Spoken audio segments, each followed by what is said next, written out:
তুমি আজকে মৃদঙ্গ ভেঙে যে আমার মনে কষ্ট দিয়েছ, এই কষ্ট কখনো আমার কেউ নিবারণ করতে পারবে না। তবে বলে যেতে হবে, আমার সম্মুখে বলতে হবে তুমি কেন মৃদঙ্গ হয়েছ।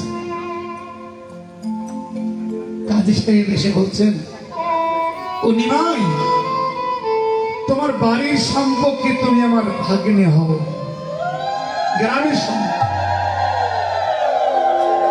মামা ভাগ্নে তো ঝগড়া করতে নেই। দেখুন, তবে একটা প্রার্থনা,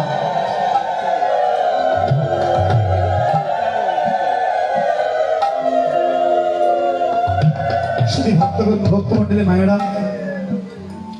আপনারা একটু মনোযোগ দিয়ে এখন দয়া করে শ্রবণ করবেন। কোনো কথা নয়, যা বলছি শ্রবণ করার চেষ্টা করবেন এবং ধারণ করার চেষ্টা করবেন। আমি প্রাথমিক বলছি, আমি কোনো প্রফেশনাল কীর্তনিয়া নই, আমার পেশা নয় কীর্তন করে সংসার পালাই, কীর্তন করে আমার পরিবার পালি না। আমাদের কীর্তন হচ্ছে আমার নেশা এবং কীর্তন হচ্ছে আমার আনন্দ, মহাপ্রভুর গুণে কীর্তন করা, এটাই হচ্ছে আমার কাজ। তো চলুন, যা আমরা আজকে শ্রবণ করবো যেন হৃদয় ধারণ করতে পারি। ধর্মটা কি? আমি প্রথম কথা বলছি, ধর্মটা কি দয়া করে একটু শ্রবণ করুন। আজ কাজীর দরবারে মহাপ্রভু, ওরে কাজী, তুমি আমার মৃদঙ্গ ভেঙেছো। কাজী বুঝতে পেরেছে আজকে বুঝি সারা ছেড়ে হবে না, দল তো ভারী, এখন আমি কি করি। তাই কাজী সাহেব এসে কি করলেন, মহাপ্রভুর কাছে নিমাইকে বলছেন। তখন মহাপ্রভু নিমাই ছিলেন, নিমাই, তুমি তো গ্রাম সম্বন্ধে আমার মামা সম্বন্ধ, মামা ভাগ্নের সম্বন্ধ, আমরা মামা ভাগ্নে ঝগড়া করে লাভ কি? তোর একটা কথা কি জানো, তোমার গ্রামের কিছু লোক আমাকে সে নালিশ জানিয়েছিল, তোমার ধর্মের লোকরা, তোমার ধর্মের কিছু লোকরা আমাকে নালিশ জানিয়েছে, তুমি নাকি মরা ফেলা নামটা এখন এই জগতে প্রচার করছো। মরা ফেলা নাম, মরা ফেলা নাম বুঝেন তো বাবা আপনারা? মরা ফেলা নাম কাকে বলে? ও মায়েরা, মায়েদের কি বলছি, আপনারা যে মরা ফেলা নাম ছিলেন, মরা ফেলা নাম অন্তর এলাকাবাসী, আপনাদেরকে আমি প্রশ্ন করছি, একটু বলবেন কি মরা ফেলা নামটা কি? মরা ফেলা, মরে গেলে যেটা ফেলতে নিয়ে যায়, যাওয়ার সময় যেটা বলে তাকে বলা হয় মরা ফেলা। কি বলেন বাবা? তৎকালীন সময়ে এই নামটা শুধু মরা ফেলতেই বলতো, আর কখনো বলতেন না। কোন নাম? মরা ফেলা নাম। মরা যখন মরে যেত, চারজনে কাঁধে করে যখন নিয়ে যেত, তখন তারা সকলে গাইতো, হরে কৃষ্ণ হরে কৃষ্ণ কৃষ্ণ কৃষ্ণ হরে হরে, হরে রাম হরে রাম,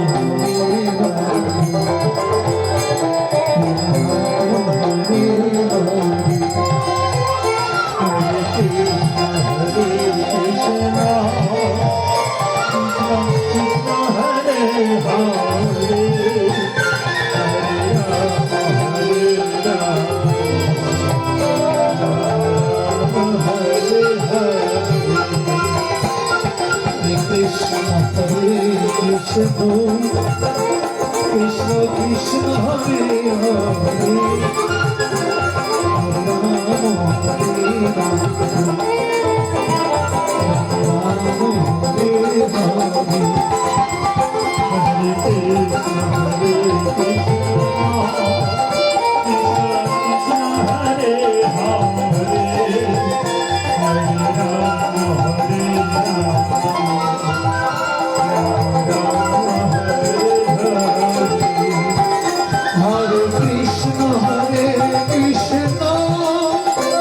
কৃষ্ণ কৃষ্ণ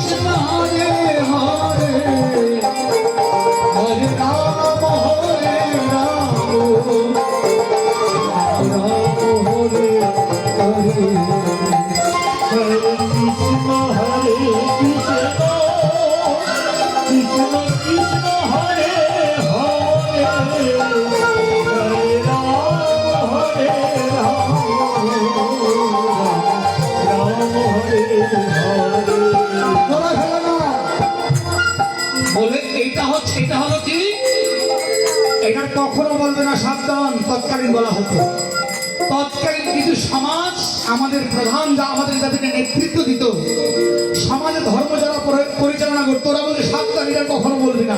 শুধু বলবি কখন, ওই মরা ফেলতে নিয়ে যাওয়ার সময়। তাও কারা? ধনীদের আবার আলাদা ছিল। ধনীরা বলতে না, এটা বলতে হবে না, তারা অন্য নাম করে নিয়েছিল, কিন্তু সবার জন্য ছিল মরা ফেলা নাম এটাই। এই মরা ফেলা নাম যখন কলিযুগে মরা তোলা নাম সৃষ্টি করেছে, মরা তোলা, মরা ফেলা আর মরা তোলা। মহাপ্রভু এসে বলছে, আরে না না, মরা ফেলা নই গো, মরা তোলা।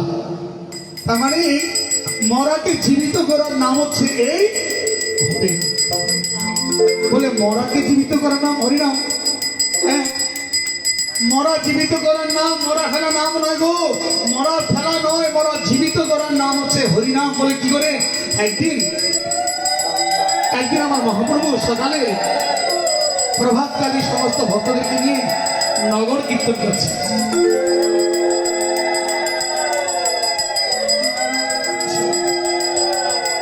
নগর কীর্তন করছেন। মায়েরা একটু শুনুন, নগর কীর্তন যখন করছে, এই পাশ দিয়ে মহাপ্রভু সকালে কীর্তন করছে, হরে কৃষ্ণ কৃষ্ণ কৃষ্ণ হরে হরে, হরে রাম রাম রাম হরে হরে হরে। প্রভাতী ভৈরবী শুনে মহাপ্রভু কীর্তন করে চলে যাচ্ছে। এমন সময় চিন্তা করুন, আমি মরা তোলা নামটা কেন বলছি, দয়া করে শুনুন। এক গৃহ রমণী, তিনি ঘরে বসে সবজি আমানি করছে, বুঝছেন তো? সবজি আমানি করছে। সবজিটা ছিল কি জানেন? লাউ। লাউ বুঝেন? লাউ আমানি করছে। স্বামী স্ত্রী দুজনেই ছিল একসাথে বসে তারা আমানি করে। এমন সময় যখন কীর্তনের ধ্বনি শুনতে পেল, ওই গৃহকর্তা রমণীকে বলছে, তুমি একটু বসো, আমি একটু ওই যে আমাদের কীর্তন করছে, একটু তার সঙ্গে যাই।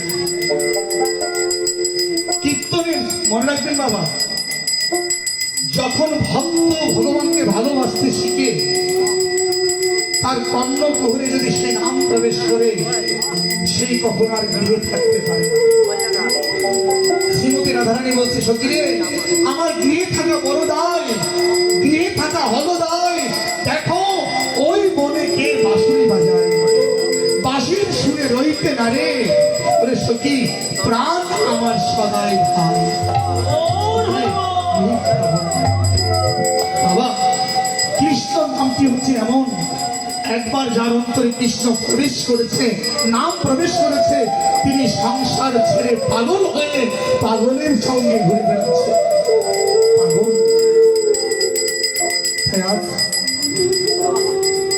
গৃহকর্তা চলে গেল, গৃহরমণী বসে বসে আমানি করছে, আর তার কর্ণে হরি হরি নাম প্রবেশ করেছে। তিনি শুনতে শুনতে যেন নামে যেন মাতোহারা হয়ে গেছেন।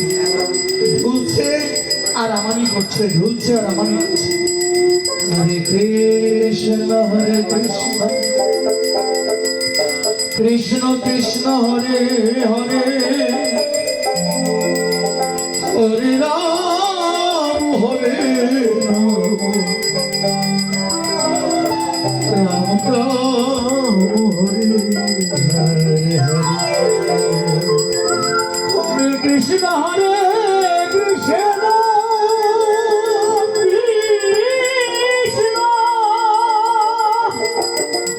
কৃষ্ণ কৃষ্ণ হরে হরে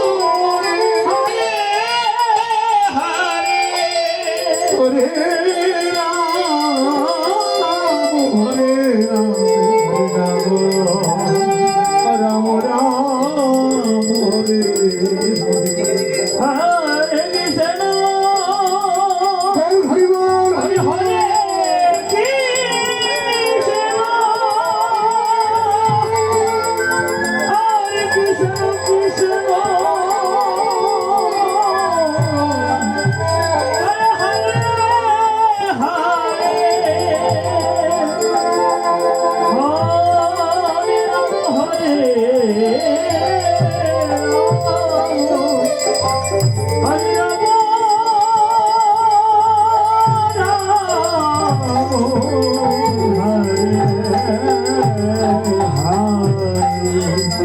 রমণী সবজি আমানি করছে, নাম করতে করতে তার মন চলে গেছে ওই নামের কাছে, আর হেতাই তার কোনো জ্ঞান নেই।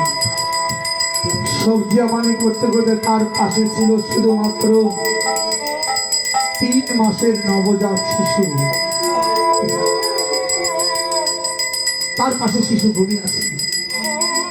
ওই রমণী সবজি আমানি করতে করতে মন যখন চলে গেছে, ওই আমানির সঙ্গে লাউয়ের সঙ্গে তার নিজের সন্তানকে কেটে টুকরো টুকরো করে পাত্রে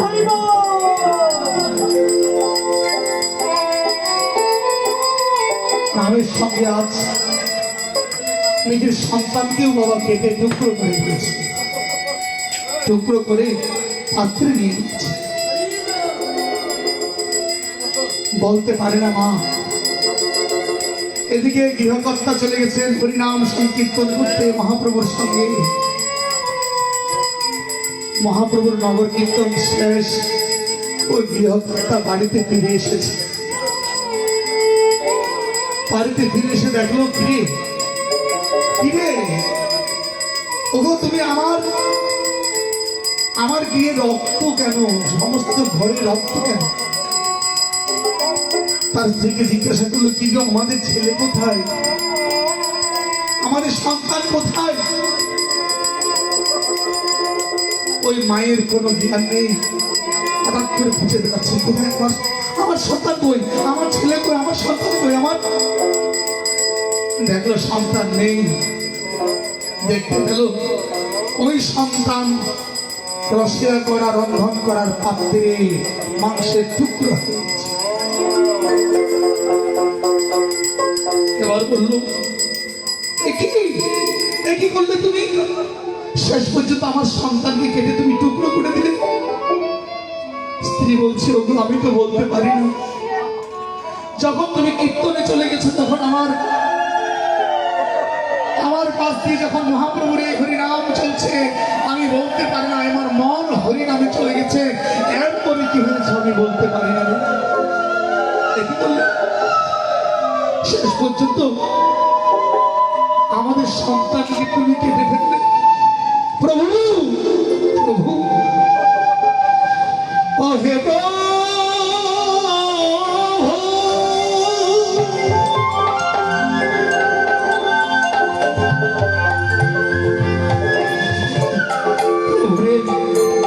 প্রভু, শেষ পর্যন্ত আমাদের একটা সন্তান চলে গেল। স্বামী স্ত্রী দুজনে কেঁদে কেঁদে ওই মরা ছেলে যে পাত্রে রেখেছে মাংসের টুকরো, ওই পাত্রটা হাতে নিয়ে মাথায় করে নিয়ে কাঁদতে কাঁদতে দুজন শিবাস অঙ্গনে মহাপ্রভু যেখানে কীর্তন করছে সেখানে গিয়ে মহাপ্রভুর চরণে লুটিয়ে পড়ে বলছে প্রভু প্রভু রে, তোমার নাম করতে গিয়ে আজকে আমার সন্তানকে কেটে আমরা টুকরো টুকরো করেছি। তোমার নাম করতে গিয়ে আজকে আমাদের সংসার। প্রভু মহাপ্রভুর চরণে লুটিয়ে পড়েছে।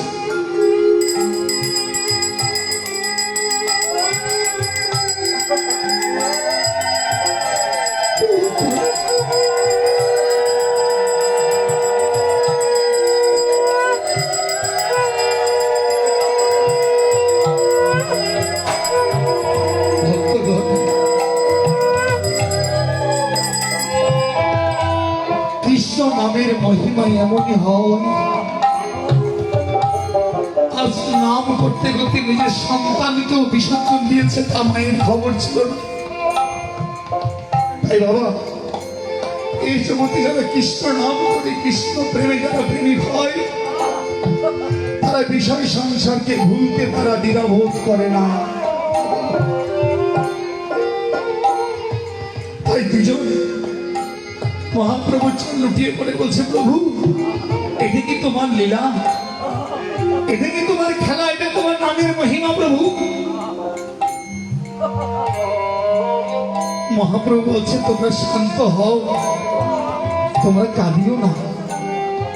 জানো যার নামে তোমরা সন্তানকে কেটে টুকরো করেছো, যার নাম করতে গিয়ে তোমরা আজকে সন্তানকে মেরেছো, সন্তান আজকে মাংসের টুকরো হয়েছে, জানো তার নামেই তোমার সন্তান বেঁচে উঠবে।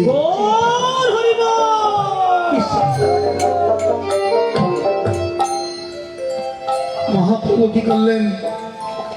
মহাপ্রভুর অঙ্গের গলের মালাটা খুলে ওই পাত্রে দিয়ে বলছে, তোমরা সকলে মিলে একটু কীর্তন করো। হরে কৃষ্ণ। ওই পাত্রটা মাঝখানে রাখলেন আর সকলে মিলে হরে কৃষ্ণ।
ভক্তরা কীর্তন করছেন। মহাপ্রভু সমস্ত ভক্তদেরকে নিয়ে ওই ভাণ্ডকে প্রদক্ষিণ করে করে প্রেমানন্দে কীর্তন করল। কিছুক্ষণ কীর্তন করতে করতে শুনতে পেল ওই পাত্রের মাঝে ওই ছেলে কান্না করে উঠল। যেই ছেলেকে টুকরো করে কেটেছিল সেই ছেলেকে কেটে উঠেছে। একই চতুর্দিকে মহাপ্রভু জয়গান করছেন।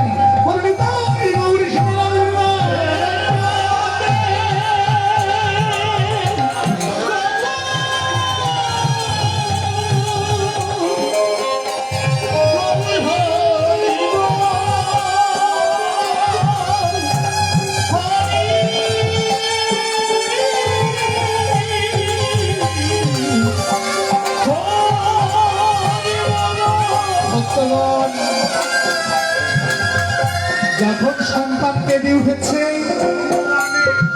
আমার মহাপ্রভু সেই পাত্র থেকে সন্তান কোলে নিয়ে বলছে, দেখো দেখো, যেই নামে মারতে পারে সেই নামে আবার জীবিত করতে পারে। ওই মাকে সন্তান কোলে দিয়ে বলছে, দেখো কৃষ্ণ নামে তোমার ছেলেকে কেটেছো, আবার কৃষ্ণের নামে তোমার ছেলেকে জীবিত করে দিয়েছে। নাও তোমার সন্তান, প্রেমানন্দে তোমরা হরিনাম করো। হরে কৃষ্ণ হরে কৃষ্ণ কৃষ্ণ কৃষ্ণ হরে হরে হরে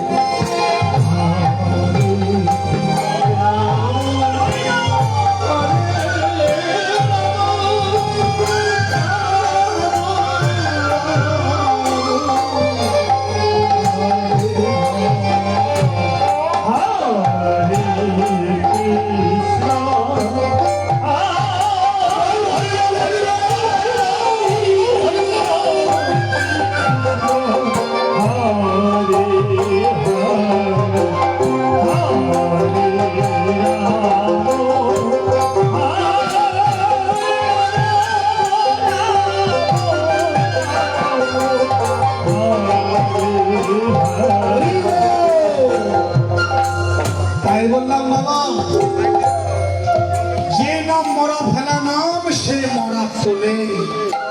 তো তৎকালীন যা বলেছিল মরা ফেলা নাম, সে নামকে মহাপ্রভু মরা তোলা নাম করে দিয়েছেন। এই নাম কাজী সাহেব বলো নিমাই, তোমার গ্রামের কিছু পণ্ডিত লোক এসে আমাকে বলেছে তুমি নাকি মরা ফেলা নাম করতে করতে তাদের যজবান চলে গেছে।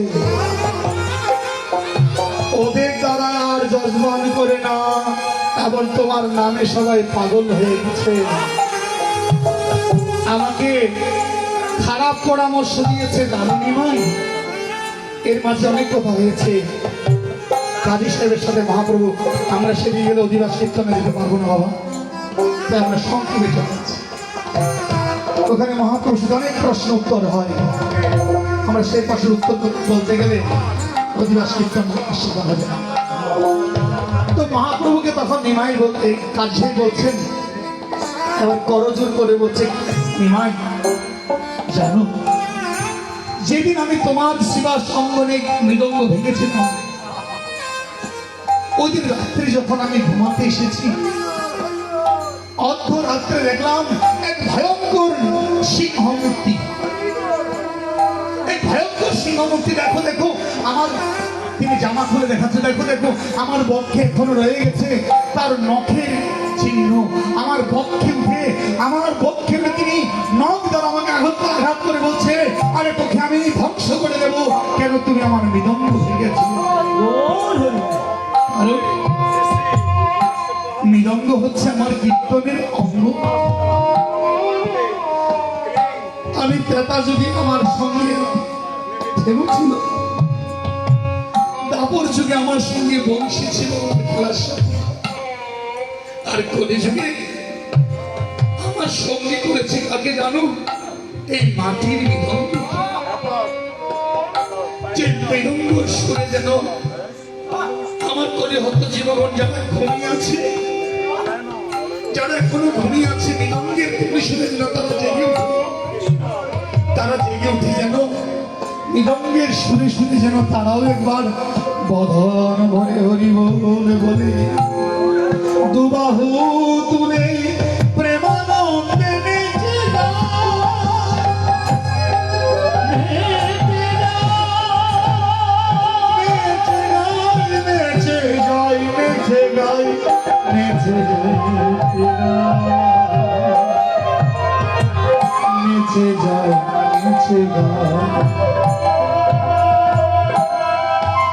জানো নিমাই, তখন কাজী সাহেব বললেন, দেখো আমার এই ঘটনা ঘটেছিল। মহাপ্রভু বললেন, ওরে কাজী তুমি তো সৌভাগ্যবান, তোমাকে দর্শন দিয়েছে, তোমার তো সৌভাগ্যবান, কিন্তু জানো এই হরিনাম তোমাকে একদিন আশ্রয় করতে হবে, না হলে তোমার এই পাপ কখনো মোচন হবে না। মনে রাখবেন, এই কলিযুগে আপনি যতই ধ্যান করেন না, যতই মন্ত্র জপ করেন না, যতই জাপ করেন না, যতই যজ্ঞ করেন না, যতক্ষণ না পর্যন্ত তুমি হরিনামের আশ্রয় গ্রহণ করবে না, ততক্ষণ আপনার কোনো বেদ আচরণ জাপ যজ্ঞ পূর্ণ হবে না।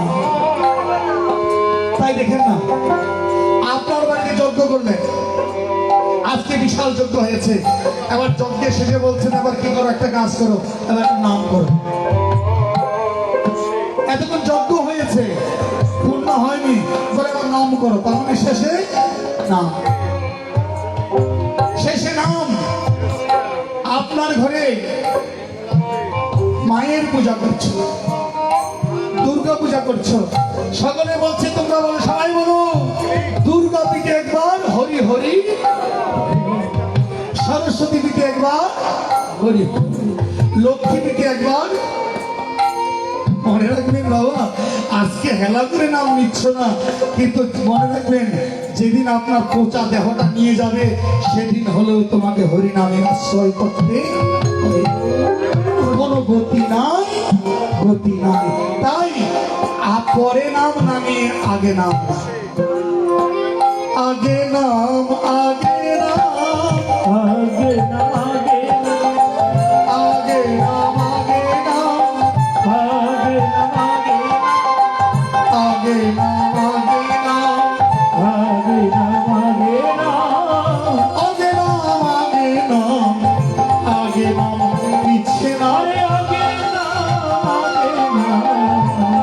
না পিছে না বলে আগে নাম আগে নাম, পিছে না পিছে না। আগে না করবি যদি হরির নাম, আগে নাম আগে নাম। আর বলবি যদি হরি না আগে না করবি যদি কৃষ্ণের নাম, আগে নাম আগে নাম। আর করবি যদি কৃষ্ণ নাম আগে যদি করবি হরি নাম, বলে আগে নাম। আগে নাম মানে কি? বলছে আগে নেমে যাও। বলে কোত্থেকে? তোমার মধ্যে অহংকারের যে বাসাটা বেঁধেছে, অহংকার যে ঘরটা বেঁধেছ, ওই অহংকারের ঘর থেকে আগে নেমে যাও। আগে নামো, তারপর হরি নাম হবে, না হলে নাম কখনো হবে না। তাই বলছে আগে নাম। যদি মনে করো আমি অনেক বড় শিক্ষিত, আমি ম্যানেজার, আমি অফিসার, আমি একজন ব্যাংকার, যতই কিছু করো না কেন ওই নাম থেকে আগে নেমে আসো, তারপর যদি হরিনাম তোমার সঙ্গে হবে, তাহলে হরিনাম তোমার সঙ্গে হবে। তাই বা কাজী সাহেবকে বলছে তোমাকে হরিনাম করতে হবে, কাজী বলছে আমি করব না। মহাপ্রভু বলছে নাহলে তোমার পাপ যাবে না, কাজী বলছে আমি হরিনাম করব না। এবার মহাপ্রভু দাঁড়িয়ে বলছে কাজী কাজী দাঁড়া দাঁড়া, কি হয়েছে? বলে তোকে আর হরিনাম করতে হবে। কেন? ও কাজী তোকে আর হরিনাম করতে হবে না। বলে কেন? তুই জানিস তোর দেহ থেকে সমস্ত পাপ চলে গেছে। আমার দেহ থেকে পাপ চলে গেছে মানে তুই চিন্তা করতো তোর এখন তোর হৃদয়টা কেমন হচ্ছে। কাজী বলছে আরে সত্য তো দেখি, আমার যেন আমার শরীর থেকে কি যেন একটা ভয়ঙ্কর কালো মুক্তি বেরিয়ে গেছে। এটা কে? এটা কি বেরিয়ে গেছে? কাজীকে বলছে। কাজী বললেন ব্যাপারের কথা। মহাপ্রভু বলছে দেখো কাজী, তুমি যে বোধনে বলেছো এই হরিনাম তুমি নেবে না, কিন্তু একবার তো হরিনাম উচ্চারণ করেছো, একবার তো হরির নাম উচ্চারণ করেছো। কাজী বলছে আমি হরিনাম, হ্যাঁ তুমি না বললে এখন হরিনাম করবে না, যে হরি শব্দ উচ্চারণ করেছো? বলে করেছি। এই একবার হরিনামে তোমার থেকে সমস্ত পাপ চলে গেছে।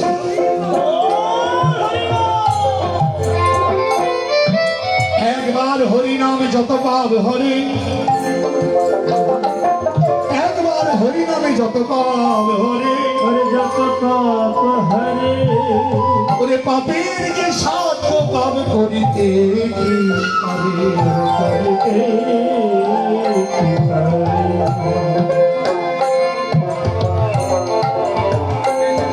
ভক্তগণ, চিন্তা করুন, একবার হরির নামে যে পাপ চলে যায়, তাহলে আমরা আবার সারা জীবন হরিনাম করছি, কীর্তন করছি, এত নাম করছি কেন বাবা? আমাদের কাছ থেকে পাপ যাচ্ছে না কেন? আমাদের মূল কথা হচ্ছে তাই, আগে ধরো, আগে করো না। আগে করলে যদি ধরতে না পারো ওই করার কোনো মূল্য থাকবে না। তাই বলছে দয়া করে মায়েরা, ভক্তিমতী মায়েরা যারা আছেন, আগে গোবিন্দের চরণটা ধরো, গোবিন্দের কাছে গিয়ে বলো হে গোবিন্দ, হে প্রভু, আমার বলিতে ভবে আর কেহ নাই। हरियर के होना একটু বলো, আমার বলিতে ভবে আর কেহ নাই। हर के होना তুমি আমার একমাত্র পিতা বন্ধু ভাই। প্রভু ধন জন গৃহদার তোমার বলিয়া, ওরে রক্ষা করি একমাত্র সেবক হইয়া।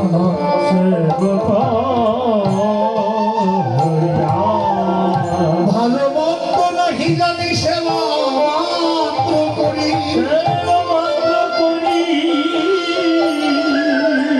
প্রভু তোমার সংসারে আমি বিষয় করি। দাও মহাপ্রভু হেনমতি ওহে দয়াময় ওহে দয়াময় চিরদিন তব পদে মতি যে নরয়। মতি যেন রয়।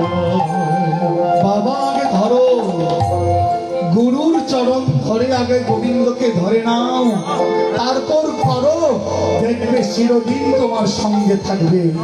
কিন্তু আমরা যদি আগে করি কিন্তু ধরতে পারি না, ওই সারা জীবন কীর্তন শুনবো, কীর্তন শুনতে শুনতে আমরা বলি বাবা, আরে বাবা কীর্তন করতে করতে, কীর্তন শুনতে শুনতে চুলগুলো পেকে গেছে।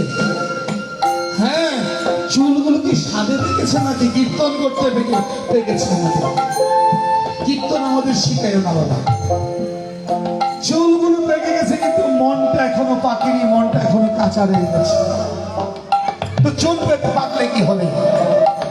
বলবে আরে বাবা দাঁতগুলো এমনি ঝরেনি, মনে রাখিও। বলে দাঁত তো ঝরেছে কিন্তু মনের কামনা তো ঝরেনি এখনো, মনের বাসনা তো ঝরেনি। যদি দন্তের ন্যায় মনের কামনা বাসনা ঝরে যেত তাহলে কৃষ্ণ চরণে নিজেকে সমর্পণ করা যেত। বলে বাবা দেখো এই বয়সটা এমনি কাটাইনি, কীর্তন করতে করতে বয়সটা কাটিয়ে দিয়েছি। বলে বয়সটা কাটিয়েছেন ঠিকই বাবা, কিন্তু ভজন করে তো কাটাওনি, শুনে কাটিয়েছ। শুনে যদি না করো তার কোনো লাভ হবে না। তাই বলছেন আগে ধরো তারপর করো। এখানে 5 বছর ধরে নাম যজ্ঞ হচ্ছে। আমার প্রশ্ন, কারো মনে কষ্ট পাবে না বাবা, আমার প্রতি বছর করে একটা একটা জিনিস এখান থেকে ধরতে হবে, একটা একটা স্বভাব, একটা একটা স্বভাব ধরলে 5 বছরে 5টি স্বভাব ধরবো, 10 বছরে 10টি স্বভাব ধরলে এই 10টা ইন্দ্রিয়গুলো আস্তে আস্তে গোবিন্দের সেবক হয়ে যাবে, তিনি আর কামনা বাসনায় ঢুকবে না। এটাই হচ্ছে আমাদের নিয়ম। তাই বলছে শুধু কীর্তন শুনলে হবে না। এই জন্য আমি একটা গান বলেছিলাম, ত্রিপদী আর কয়ার করো। হয়তো কে বলবেন যে বাবাজিটা গাইলেন কেন? কীর্তন করি, সুরে মাধুরে আমি দিন কাটিয়েছি, কিন্তু যদি না ভজন হয়। মহাপ্রভু রামানন্দ রায়কে দিয়ে বলেছেন, রামানন্দ রায় সাধ্য বস্তু সাধন বিনে কবু নাহি পাই। সাধ্যের বস্তু সাধন বিনে, সনাতন ধর্মের সাধন বিনে কখনো ভগবানকে পাওয়া যাবে না। কেউ যদি বলো এ হরিনাম করলে তো হয়ে যায়, অবশ্যই হবে, কিন্তু সাধনার মধ্যে করো। মুখে বলি হরি কাজে অন্যায় করি, মুখে বলে হরি কাজে আমি করি, মুখে বলি হরি কাজে অন্যায় করি, মুখে বলি হরি কাজে আমি করি। প্রেমবাড়ি চোখে বহে না, প্রেমবাড়ি চোখে বহে না, প্রেমবাড়ি চোখে বহে না। প্রেমবাড়ি চোখে বহে না। আমার হরি বল বলা হলো না রে, আরে হরি বল বলা হলো না, আমার হরি বল বলা হলো না রে। হরি বল বলা হলো না।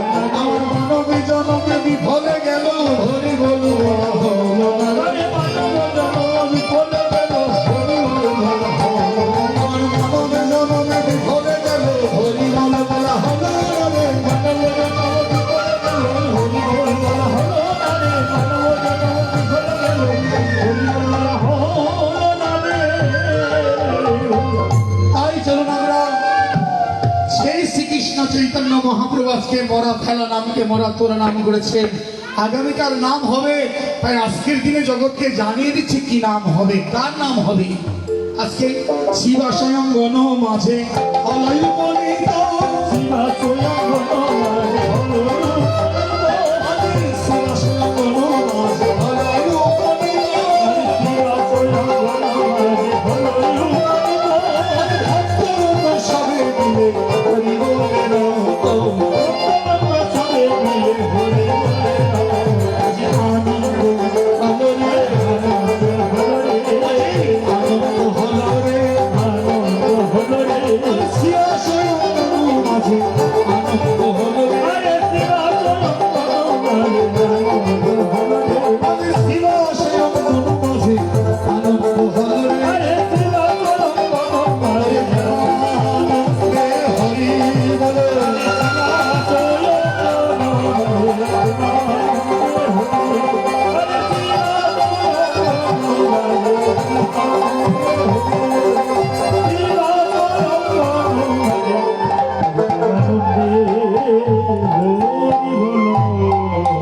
ভক্তগণ, আমি আপনাদেরকে প্রশ্ন জিজ্ঞাসা করবো। আমরা এখন কোথায় আছি বলতে পারি সবাই? কাদের বাড়িতে আছি বাবা? আমরা কাদের বাড়িতে আছি? ডাক্তার বিদেশ চন্দ্র বাড়িতে আছে নাকি? মৌরি বাড়িতে আছি নাকি? এটাই তো। আপনারা কি বলবেন? আপনারা কাদের বাড়িতে আছেন এখন বর্তমান? আমরা এখানে মহাজন বলেছে, সাধনায় ভাবিবে যাহা, সিদ্ধিতে মিলিবে তাহা, এই ভক্তি অনন্যত্র। সাধনায় যা ভাববেন আমার গতিটা সেখানে, কারণ ভাব সিদ্ধি লাভ। আমরা কীর্তন করি, এ নাম কীর্তন করি, যদি আমি ওই বিদেশ চন্দ্রের ডাক্তারের বাড়িতেই থাকি তাহলে ওই ডাক্তারের বাড়িতেই সারা জীবন যাবে, আর কোথাও যাওয়া হবে না। কারণ এই কথা কেন আসলো? কথাটা কেন আসলো? মহাপ্রভু আমার নিমাই চাঁদ মা সচিরানীকে বলছে, মাগো না যাইও গয়া গঙ্গা, না যাইও কাশী, না যাইও গয়া গঙ্গা, না যাইও কাশী, না যাইও গয়া গঙ্গা, না যাইও কাশী, না যাইও গয়া গঙ্গা, না যাইও কাশী। হরে আছে কৃষ্ণ মন্দির দুয়ারে তুলসী।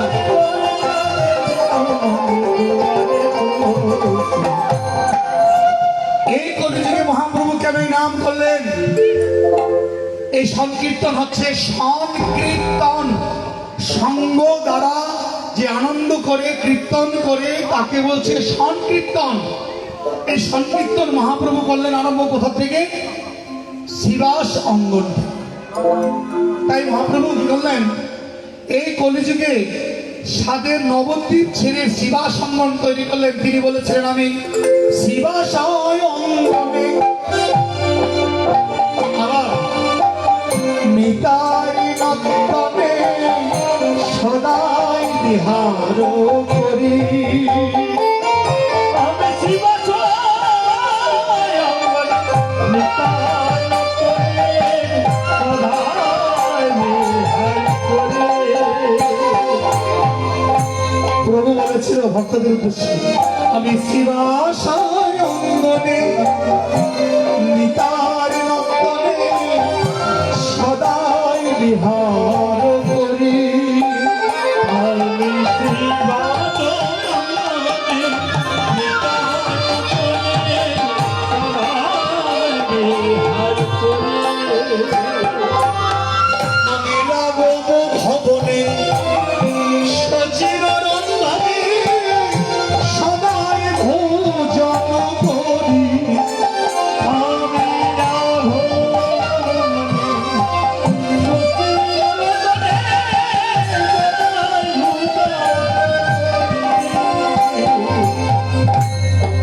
মহাপ্রভু বলেছেন, আমি কলিযুগে শিবাস অঙ্গনে এবং যেখানে নিতাই নর্তন হচ্ছে নর্তনে আমি সর্বদাই বিহার করি, সর্বদাই থাকি।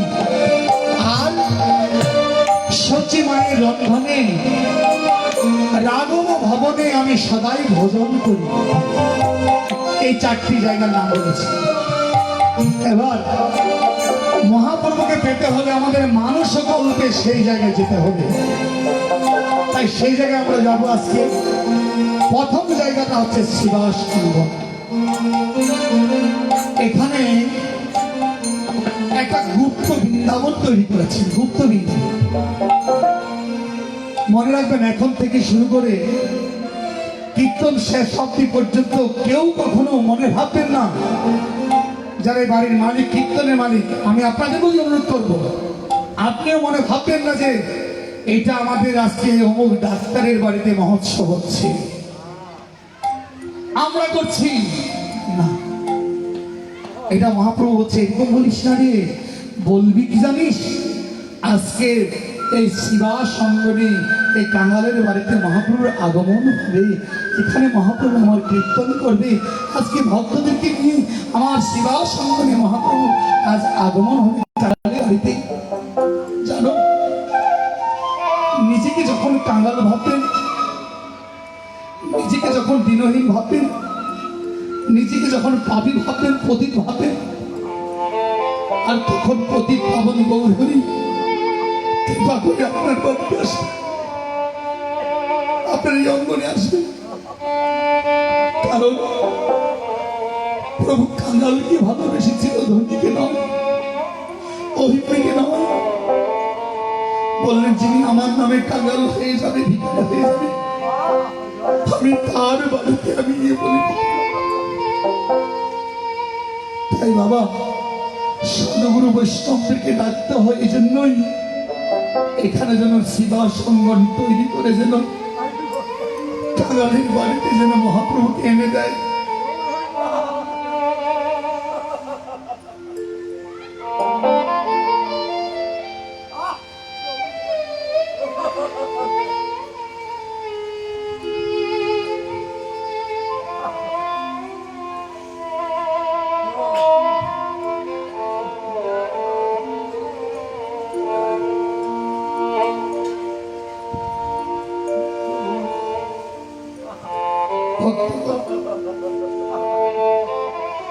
যখন ভক্তগণ প্রেমিকরা করে দিচ্ছে, প্রভু আর স্থির থাকতে পারলেন না। ভক্তের ডাকে আমার ভগবান আজ কাঙাল শ্রীবাস গৃহে উপনীত হলেন না। তাই যিনি এই সংকল্প করেছেন তিনি হচ্ছে শ্রীবাসের ভূমিকা নিয়েছেন। তিনি শ্রীবাসের ভূমিকা নিয়ে প্রভুর চরণে প্রার্থনা জানাচ্ছে, প্রভুরে কৃপা করে আজ এই কাঙালের গৃহে এসে এই ভক্তকে কৃপা করার জন্য তুমি এসে তোমার পদরজ দিয়ে যাও প্রভু। এই তো জীবের মঙ্গল হবে। মনে রাখবেন বাবা, যেখানে না হইবে মহন্তের আগমন, যেখানে না হইবে প্রভুর আগমন, সেখানে না হইবে সবরাদি কীর্তন। তাই প্রভু আসার জন্য একটা স্থান তৈরি করলেন। বলেন যদি কোনো ভক্ত আমাকে শ্রীবাস হয়ে ডাকে আমি তার বাড়িতে ছুটে যাব। তারপর শ্রীবাস হয়ে যখন যাবে তখন আমার নিতাই চাঁদ সেখানে আনন্দ নৃত্য করবে, আর আমিও তার সঙ্গে নৃত্য করব। এবার বললেন কি দেখুন, বলেন বৈষ্ণবদেরকে আগমন বলছি কি, আনহ মহন্তগণ, আনহ মহন্তগণ উদ্ধারিত জগৎজন, তাদের কৃপা বলে তারিবে ভুবন। এবার মহন্তদেরকে এনেছেন। মহন্ত কারা? মহন্ত কারা বাবা? যারা রাজ্য ছাড়া কার্য করে তারা মহন্ত। মানে কি? যার ঘরও নাই, বাড়িও নাই, দরজাও নাই, কিছু নাই, কোনো রাজ্যও নাই, কিন্তু মহারাজ। যেমন বলবে যে আনন্দ দাস বাবাজি মহারাজ, আনন্দ দাস বাবাজি মহারাজ, কিন্তু কিছু নেই, বাড়ি নেই, ঘর নেই, গ্রামে গ্রামে দরজায় দরজায় ভিক্ষে করে কোন রকম উদরপূর্ণ করেন, ভিক্ষে করে প্রভুর জন্য এনে রন্ধন করে প্রভুকে ভোগ করে বলছে মহারাজ। ওই মহন্তদেরকে আনতে বলেছে কেন জানো? তাদেরকে ডাকলে তারা কি করবে? সচিমা যেভাবে রন্ধন করেছিল, দেখুন সচিমা যেভাবে রন্ধন করতেন, কি রন্ধন করতে সচিমা? আমার নিমাই চাঁদ যখন সন্ন্যাস নিয়ে চলে গেলেন বাবা, সচিমা বিভিন্ন দ্রব্য আয়োজন করে রন্ধন করে সম্মুখে এসে রেখে কান্না করতেন, না নিমাই আজ যদি আমার কাছে থাকতিস তাহলে তোকে আমি নিজের হাতে এই দ্রব্যটা তোকে খাইয়ে দিতাম। আজকে তো তুই নেই, রন্ধন করতে গিয়ে আমার জন্য নয়, আজকে আমরা গোবিন্দের জন্য কিছু কিছু জায়গায় বাবা হয় তখন দুঃখ হয়। এগুলো দেখলে মহোৎসবে আমরা যাই, বৈষ্ণবরা কি করে, কতগুলো কমিটি আছে যারা বাবুগিরি করেন, এদের কাছে গিয়ে বাবাজিরা বলেন আপনার ঠাকুরের জন্য কিছু দেন না, ভোগের জন্য তো কম হচ্ছে, ভোগের জন্য কিছু দেন না। আর ওই বাবুগিরি কমিটিটা বলে গোসাই হয়েছে হয়েছে, ওগুলো দিয়ে সেরে দেন, আর দেওয়ার দরকার নাই, আপনারা এগুলো দিয়ে করে দেন। ভাবলো না ওই বাবুজি কার জন্য গিয়েছে, কার জন্য হাত পাততে যাচ্ছে? বাবুর কাছে কার জন্য হাত পেতেছে? তার জন্য, তার পেটের জন্য? সে তো ভিক্ষে করে অভ্যাস আছে, তিনি 7 করে ভিক্ষে করে কোন রকম দুটো খেয়ে সে চলতে পারবে। তার একটু 5 তরকারি দিয়ে খাওয়ার দরকার নেই, 5টি ব্যঞ্জন 10টি ব্যঞ্জন দিয়ে খাওয়ার দরকার নেই। তিনি ডাল আলু ভর্তা দিয়ে খাওয়ার অভ্যাস আছে। তিনি ভিখারি, তিনি একমাত্র মহাপ্রভুকে ভালোবেসে সব ত্যাগ করে শুধু লবণ দিয়ে খাওয়ার অভ্যাস আছে। তার বেশি কিছু নেই। এই যে তবুও কমিটির কাছে হাত পাতে আমাদের ঠাকুরের জন্য দেন না। আর কমিটি কি করে? যাও যাও, ওগুলো ছেড়ে দাও বাবা, এতে মহোৎসব কখনো পূর্ণ হবে না। যতই লক্ষ টাকা খরচ করো না কেন, যত হাজার হাজার মানুষকে খাওয়াও না কেন, আমাদের সমাজে চলছে 10,000 মানুষকে খাওয়াতে পারে, কিন্তু এই 10 জনকে খাওয়াতে পারে না। যদি বলে ভোগের জন্য একটু কিছু ভালো মন্দ, বাবা যে যাই আনছে তাই দিয়ে ছেড়ে দান, এত কিছু পারবো না। সব কীর্তন, এই যে মহোৎসবের নিয়ম আমাদের সমাজে চলছে, এবং বড় বড় নাম ধরে আমি সভাপতি, আমি সেক্রেটারি, আমি উৎসব করে কি এবছর 4 লক্ষ টাকা বাঁচিয়েছি। মূর্খ, ভগবানকে না দিয়ে 4 লক্ষ টাকা বাঁচিয়ে কি করবে? তোমার ব্যাংকে রাখবে? এটা কি ধর্ম করবে? মনে রাখবেন, এর জবাব কিন্তু একদিন দিতে হবে। কারণ তাই ধর্ম নিয়ে সিনেমিনে খেলা, এটাকে ধর্ম বলে না। তুমি যতই বড় পয়সা কোটিপতি হোক না কেন, সভাপতি হোক তোমার বাড়িতে সভাপতি, এখানে কোনো সভাপতি নয়, এখানে মহাপ্রভুর দাস। তাই শুনে যাও, তাই শিবা সঙ্গর মানে কি বাবা? সচিবাই রন্ধন মানে কি? ওই বাবাজিরা রন্ধন করে মনে মনে অভিলাষ করে যে আজকে মহাপ্রভুর ভোগ দেব। তাই বলছেন, আমি সচির রন্ধনে রাঘব ভবনে। রাঘব ভবন মানে কি? রাঘব পণ্ডিত আর স্ত্রী দুজনে প্রতিদিন ঘুম থেকে উঠে চিন্তা করতো, আজকে আমার প্রভুকে কি কি দিয়ে ভোগ লাগাবো, কি কি ব্যঞ্জনাদি দেবো, কি কি পিঠাবানা তৈরি করব। এইগুলো চিন্তা করে প্রতিদিন তারা প্রভুকে নানাবিধ পিঠাবানা দিয়ে ভোগ নিবেদন করতেন, আর প্রভু খুশি হতেন।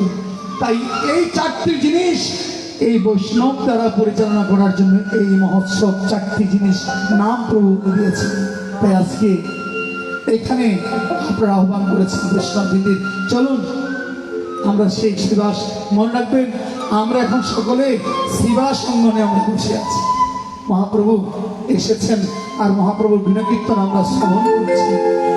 জয়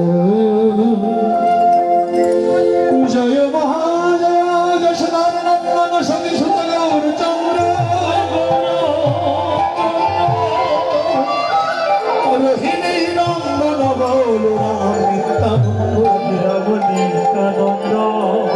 অজগতের পাশে দাঁড়িয়ে বলছেন, আরে জানো আজকে এখানে কে এসেছেন? বলে যশোদার নন্দন সচি সুত গৌর চন্দ্র। বলে তারে দেখতে কেমন? বলে যার যেমন ভাব তারে দেখতে তেমন। বলে যার যেমন ভাব মানে কি? বলে গোরা চাঁদের কি মহিমা, গোরা চাঁদের কি মহিমা, গোরা চাঁদের কি মহিমা, গোরা চাঁদের কি মহিমা, গোরা দেখে যার নবই সীমা, গোরা চাঁদের কি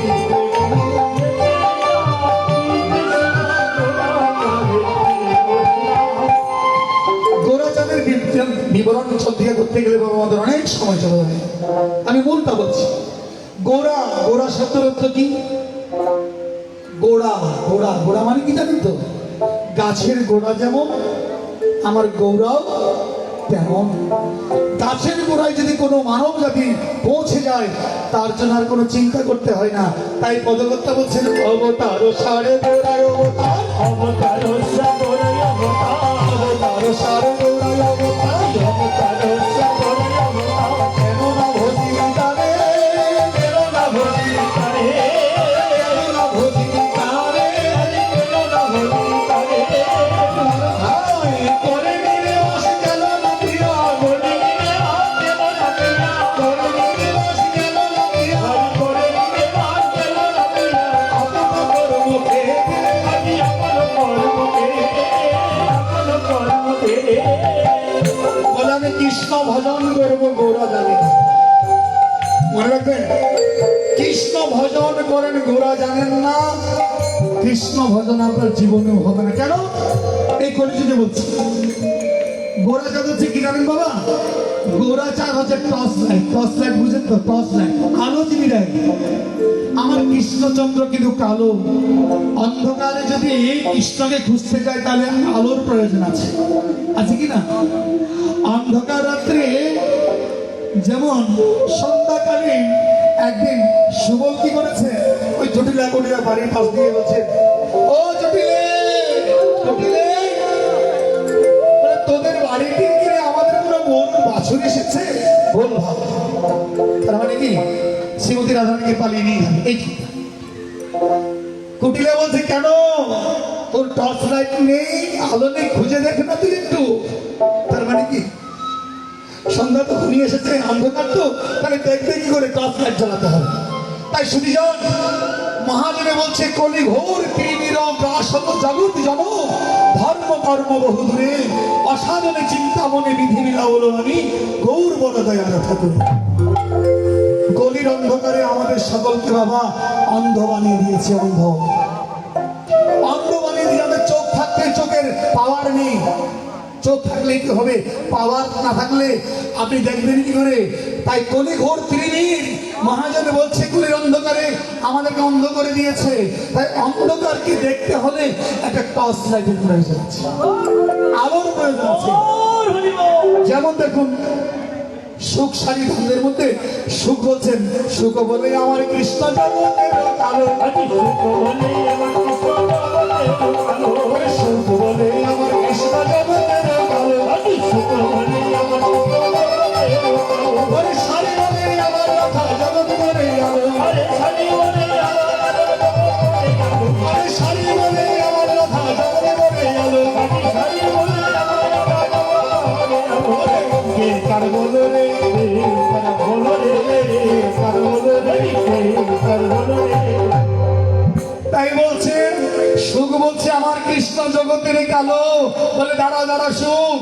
সারি বলছে ওই কালোকে তো আলো করার জন্যই আমার রাধারানী আলোকিত করেছে, তাই নাকি? বলে জানো না এই কালো এই রাধারানীর চরণে প্রার্থনা জানিয়ে কি হয়েছে? বলে কি হয়েছে? এই কালো তোমার কালো। সারি বলছেন, ভক্তগণ শুনবেন, সারি বলছেন সুখকে, ওরে সুখ এই কালো জানো আমাদের আলোর চরণে একবার প্রার্থনা জানিয়ে কি হয়েছে? বলে কি হয়েছে জানো না? তোমার এই কৃষ্ণ, তোমার এই কৃষ্ণ একবার আমাদের রাধারানীর রায় চরণে প্রার্থনা জানিয়ে ওই বাঁকা কৃষ্ণ সোজা হয়ে গেছে। মানে বলে সোজা মানে কৃষ্ণ দাঁড়ায় কিভাবে? কৃষ্ণ দাঁড়ায় কিভাবে? যতই সোজা করে দাঁড় করান না কেন তার স্বভাবটা বাঁকা দাঁড়ায়। মা যশোদা একদিন সাজাচ্ছে সন্ধ্যাকালীন আরতির সময়, কৃষ্ণের কানাইকে দাঁড় করাচ্ছে, বারবার উঠতে হচ্ছে, ফিরে কানাই তোর কি হয়েছে? বারবার সোজা করে দাঁড় করাচ্ছে, বাঁকা হচ্ছে, কানাই সোজা হয়ে দাঁড়াতে পারিস না। বলে মা কি করে দাঁড়াবো বলো তো? বলে কেন? সবাই যদি আমাকে নিয়ে টানাটানি করে তাহলে আমি কি করে দাঁড়াবো? তুমি টানাটানি করে? বলে হ্যাঁ তো। আরে মা দেখো সকালবেলায় আমাকে আমার শ্রীরাম সুরাম মধুমঙ্গল গোবৎস চালাতে যাওয়ার জন্য তারা এক টান দিয়েছে, মা আমার মাথাটা বাঁকা হয়ে গেছে। তারপর আরেক টান তোমার মনে আছে মা? তোমাকে যখন তোমার কাছ থেকে যখন বিদায় নিতে শ্রীরাম সুরামরা এসেছিল তুমি কেঁদে কেঁদে দিয়েছিলে না? বলে হ্যাঁ দিয়েছিলাম। তবু আমি চলে গিয়েছিলাম, কিন্তু তোমার টান সহ্য করতে না পেরে আমি আরেক বাঁকা হয়েছি। তো আরেক বাঁকা কি করেছে? বলে আর কে করবে মারে? ওই যে শ্রীমতী রাধারানী প্রেমের এমন টান দিয়েছে, আরেক টানে আমি আরেক বাঁকা, আমি তিন টানে বাঁকা হয়েছি। তাই আজকে সুখ বলছেন, সারি বলছে, ওরে সুখ জানো ওই রায় চরণে প্রণাম জানিয়ে প্রার্থনা জানিয়ে তোমার কানাই এবার সোজা হয়ে যাবে। তারপর আরেকবার কি হয়েছে জানো? আবার প্রণাম জানিয়ে তোমার কানাই কালো থেকে সাদা হয়ে গেছে, ভালো হয়ে গেছে। তার মানে কি সেই কৃষ্ণ কালো ছিল। রায় চরণে প্রণাম জানিয়ে প্রার্থনা জানালে কাজ। আজ আমার গোবিন্দ রায় চরণে প্রার্থনা জানাচ্ছি, ওরে প্রেমময়ী রাধে, ওরে প্রেমময়ী রাধে, ওহে প্রেমময়ী রাধে, ওহে ওহে প্রেমময়ী, ওহে প্রেমময়ী রাধে, ওহে প্রেমময়ী রাধে।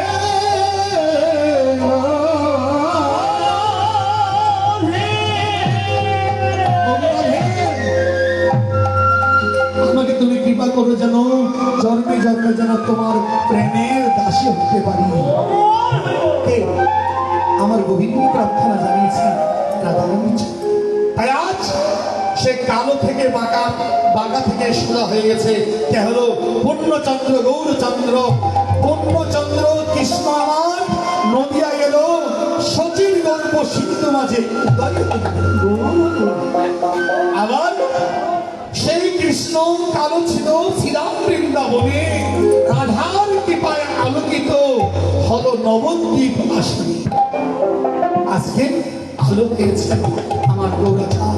তাই বলছে গোড়া, এই গোড়াচাঁদের মহিমা বলতে গেলে অনেক কিছু। তার সঙ্গে কি এসছে বলে নিতাই এলো, নিতাই এলো, নিতাই এলো, নিতাই এলো, নিতাই এলো, বলে নিতাই এলো, নিতাই এলো, বলে নিতাই এলো, নিতাই এলো। নিতাই। একদিন আমার নিত্যানন্দ প্রভুর চরণে বলছেন, পরে বলছে প্রভু আমি ভোজি নিতাই, ভোজি নিতাই, আমি ভোজি নিতাই, আমি ভোজি নিতাই। রঘুনন্দন হয়ে বলছে প্রভু আমি ভোজিনি। আমরা পদে বলি কি জানেন, এগুলো পদ আছে কতগুলো, আমি সেদিকে যাচ্ছি না। বলে শের সাই শঙ্কর শঙ্করে নারায়ণ নারায়ণ সে বলে এগুলো আমরা কীর্তন করি। তাহলে প্রতিদিন কীর্তন করি, কিন্তু কীর্তনের যে রূপ, যে বিশেষণগুলো আমরা বুঝি না। তাই আমি একটু সংক্ষেপে যাচ্ছি। আমি শেষ একটাই কথা বলছেন, সংঘর্ষণ আমার গৌরের চরণে এসে বলছে প্রভু আমি ভোজিনি নিতাই, আমার জনমে জনমে জীবনে মরণে না বুঝিনি তোমার চরণ। রাখে চরণে এই নিবেদনে কোটি কোটি হে জন। প্রভু আমার সদাই তোমার চরণে রাখো,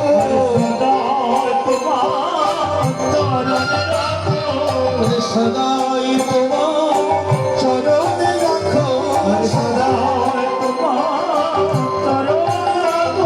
আমি জন্মে জন্মে নিতে পারি, সদাই তোমার চরণে রাখো।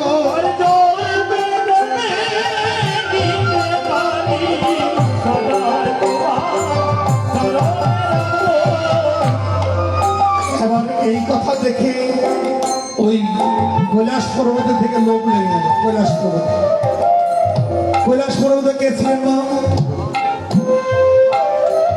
ইনি ছিলেন পাতালে অনন্তনাথ। যিনি নিতাই তিনি সত্য যুগে অনন্তনাথ, ত্রেতা যুগে লক্ষণ, আর দাপর যুগে বলরাম, আবার কলিযুগে বলছেন কোন জন্মে তোমাকে নিতে পারেনি তাই নিতাই। প্রভু কোন জন্মে তোমাকে ভোজি নিতাই বলে ভোজি নিতাই। এবার কৈলাসে থেকে বলছে বাবা রে, সে করে দিল, সে করে দিল। আমি এখানে বসে কাজ সাধনা করছি চোখ বন্ধ করে। তখন আমার দেবাইদের মহাদেব চিন্তা করলো, বলে এই কৈলাসে চোখ বন্ধ করে বসে থাকলে হবে না, চোখ খোলার কাছে যেতে হবে। তাই ছেড়ে দিল। ছাড়িয়া কৈলাস পর্বত আসিল তখন, ছাড়িয়া কৈলাস পর্বত আসিল তখন, শিশু নাম জন্মিল তখন,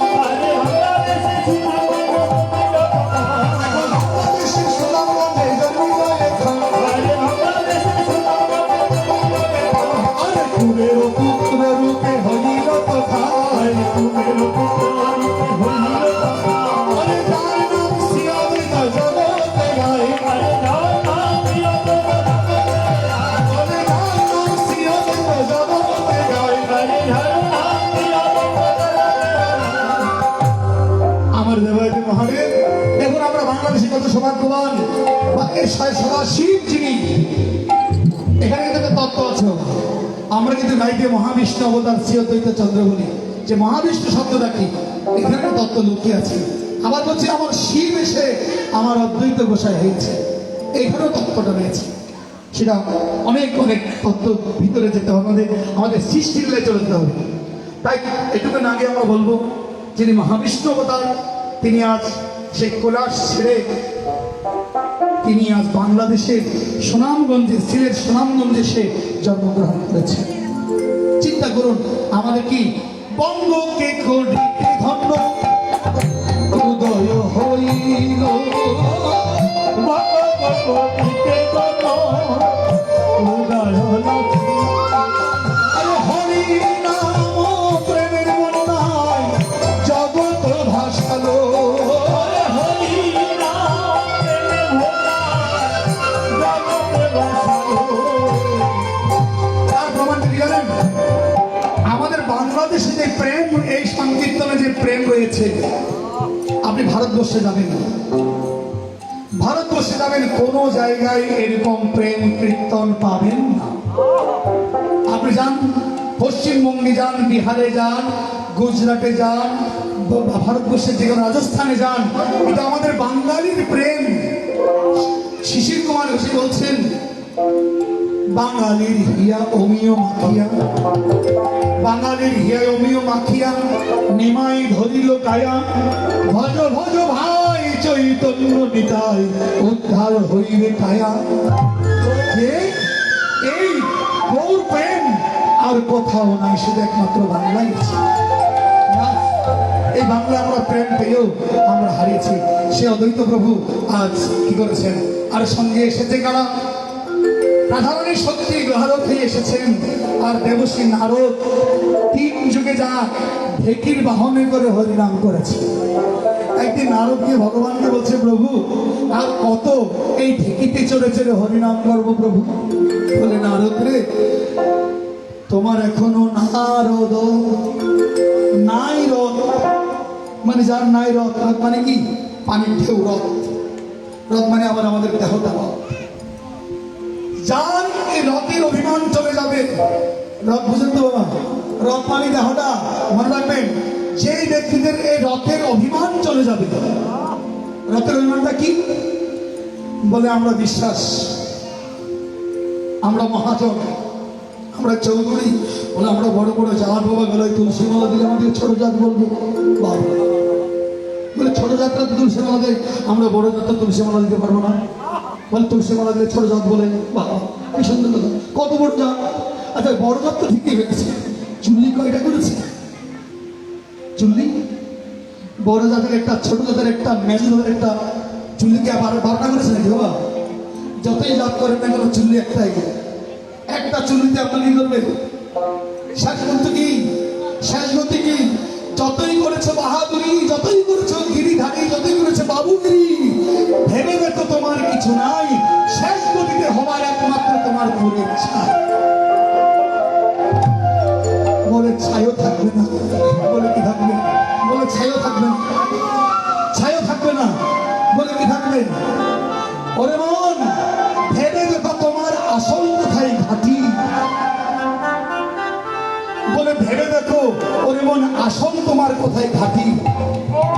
শেষ পর্যন্ত খুঁজে পেলে ঘাটি হচ্ছে তোমার মাটি। বাবা ছাইটাও একদিন কি হয়ে গেছে? মাটি হয়ে গেছে, ছাইটাও থাকবে না। তাই সুতরাং ওই অভিমান ছেড়ে দিয়ে আজকে প্রভুর চরণে আত্মসমর্পণ করাই হচ্ছে আমাদের জীবনের কর্তব্য। এই চলুন, গদাধর শিবাস নারদকে বলছে, নারদ যেদিন তোমার সেই অহংকার চলে যাবে, আমি নারদ, আমি ভক্ত, আমি সবকিছু, সেদিন তুমি আমাকে পাবে, এর আগে আমাকে পাবে। তাই বলে যদি নারদ এসে কাঙাল হয়ে, ভিখারি হয়ে এমন ভাবে হত্যা করে দিয়েছে, তার দিনান্তে একবেলা খেতে পারে না, তখন চোখের জলে ভেসে ভেসে কেঁদে কেঁদে বলে, প্রভুরে কি আছে আমার পূজার উপচার, কি দিয়ে বুঝিব বলো। আরে কি আছে পূজার উপচার,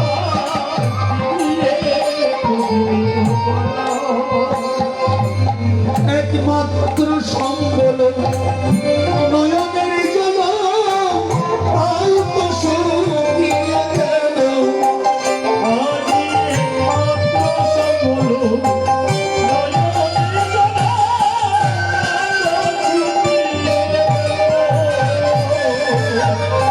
আমার নয়ন বাড়ি শুকিয়ে গেল আরে ও মারি শুকিয়ে গেল আরে অনুরাগে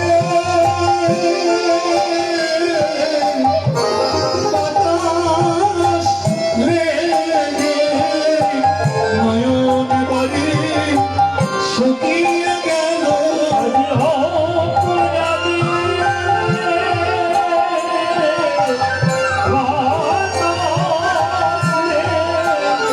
আমার পৃথিবী পুরে উপায় বলো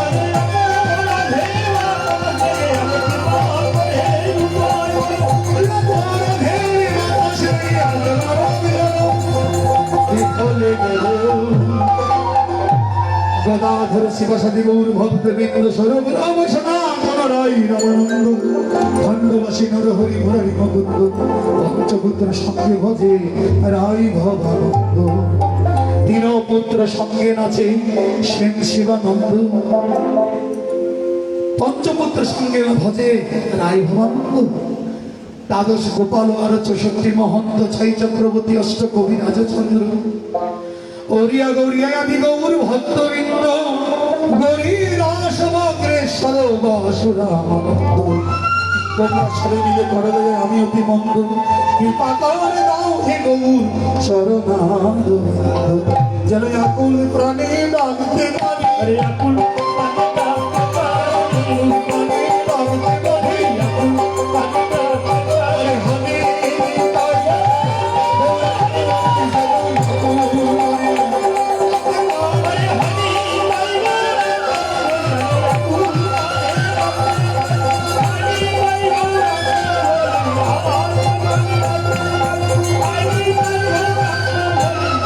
আরে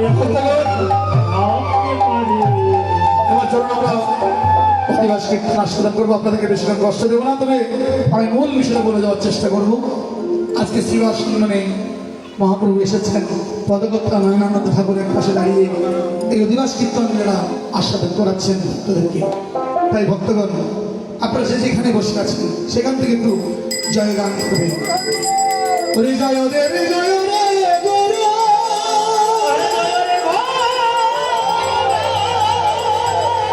ওরে জয় রে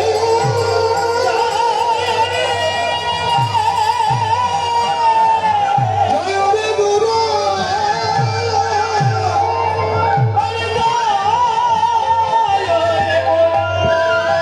জয় রে জয় রে গৌর জয় রে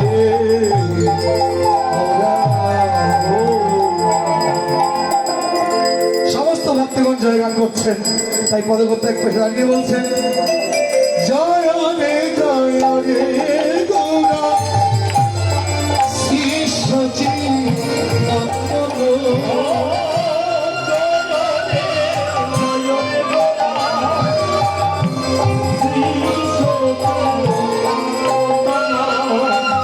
হরে মঙ্গল নাচন সুতা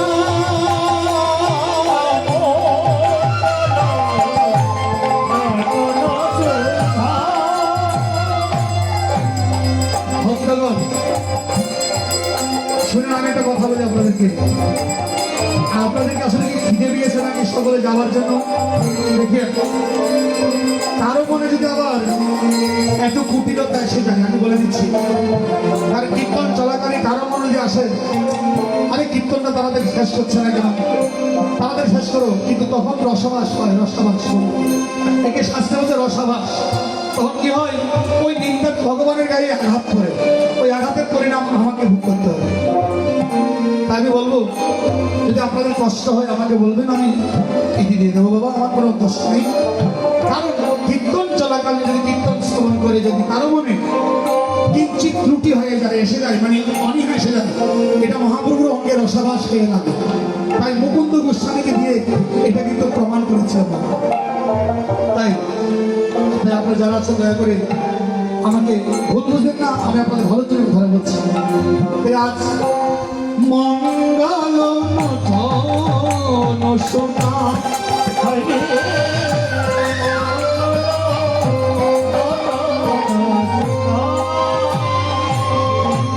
ওরে মঙ্গল নতন সুতা বলে কেমন যাকে দেখলে মঙ্গল হয়। শুনেন মায়েরা, সকালে ঘুম থেকে উঠে আপনারা আপনাদের ঘরে কাকে দর্শন করেন বলেন তো? বলবেন? আমাদের ঘরে আমরা ঘুম থেকে উঠে কাকে দর্শন করি? কাকে দেখি আগে? এগুলো কিন্তু আমাদের নিয়ম। যেমন অর্জুন কৃষ্ণ দুজনকে পরীক্ষা করার জন্য, অর্জুন এবং দুজনকে পরীক্ষা করার জন্য কৃষ্ণ বলেছিল আগামীকাল সকালে আমি যাকে দেখবো আমি তার পক্ষে হয়ে যাবো। এবার দুর্যোধন কি করেছে? রাত্রে অর্ধেক রাত্রে উঠে রাত পোশাক করে কৃষ্ণের মাথার পাশে তিনি একটা সিংহাসন, চরণের পাশে একটা সিংহাসন। দুর্যোধন কি করলো? মাথার পাশে গিয়ে বসে আছে, বলে কৃষ্ণ তো আমাকেই দেখবে। এবার অর্জুন একটু দেরি হয়েছে, দেরি হয়ে গিয়ে কি করলেন? প্রভু তোমার তো মস্তকের পাশে থাকা আমার অধিকার নেই, প্রভু তুমি আমাকে চরণে রাখি। তাই অর্জুন কি করলেন? ওই চরণের পাশে সিংহাসনে বসলেন না, চরণের পাশে গিয়ে বসে আছে। অন্তর্যামী আমার প্রভু তো অন্তরে জানতে পেরেছে কার কতটুকু ভক্তি। এবার ঘুম থেকে সূর্য উদয় হয়েছে, প্রভু উঠেছে। দেখবেন আমরা উঠলে, ঘুম থেকে উঠলে আমাদের দৃষ্টিটা কোন দিকে যায়? মাথার দিকে যায় নাকি পায়ের দিকে যায়? বাবা কোন দিকে? পায়ের দিকে যায়।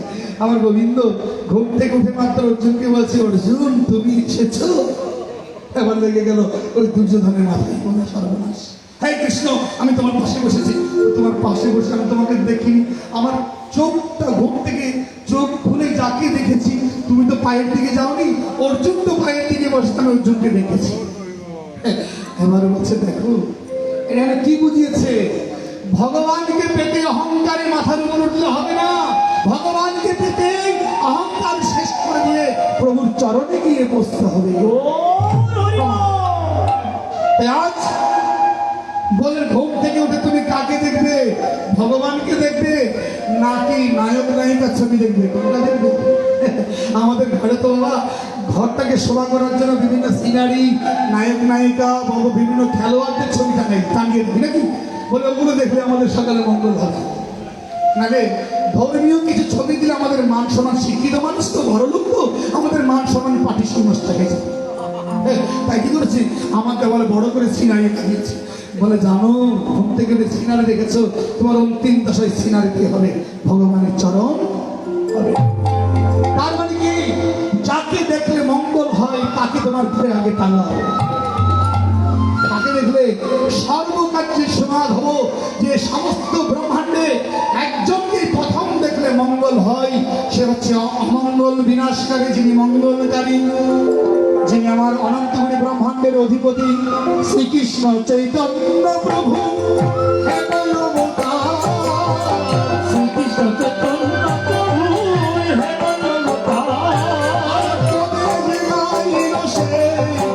অবতার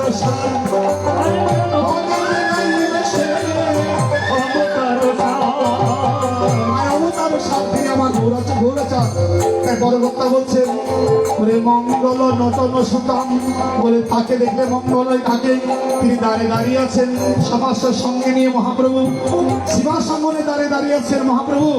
সকলে দেখেছে, বলে দেখেল রে ওরে নয়নে ভরে, দেখেল রে মঙ্গল নতন সুতম।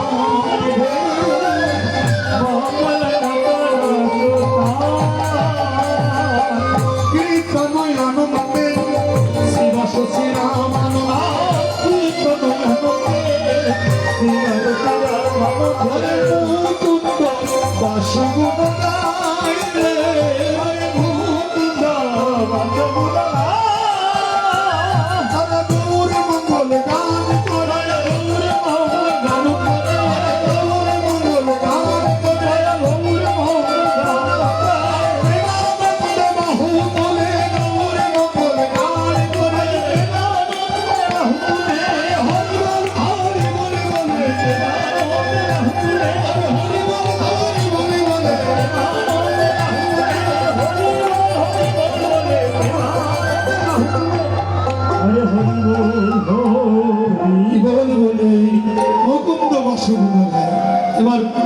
যখন দেখেন একটা সঙ্গে তো সম্পৃক্ত, যখন ভক্তরা বোধনে কীর্তন করছে, কীর্তন রসালিত হওয়ার জন্য, রসামৃত হওয়ার জন্য মৃদঙ্গ এবার বেজে উঠলেন। দেখুন, কীর্তন রসালিত হওয়ার জন্য রস যাতে হয়, তাই কীর্তন মৃদঙ্গ বলছেন, ধামে ধামে ধেমে কে ধেমে মা বলো রাধা,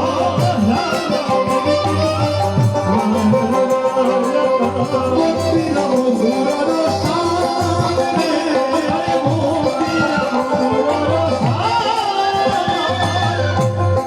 এবার শঙ্খ বলছে, আমি কি আর থাকতে পারি,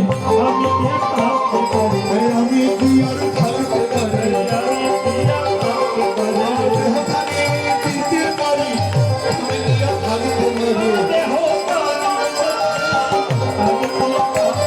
আমার দেহ আমি দিতে পারি, আমি কি আর থাকতে পারি।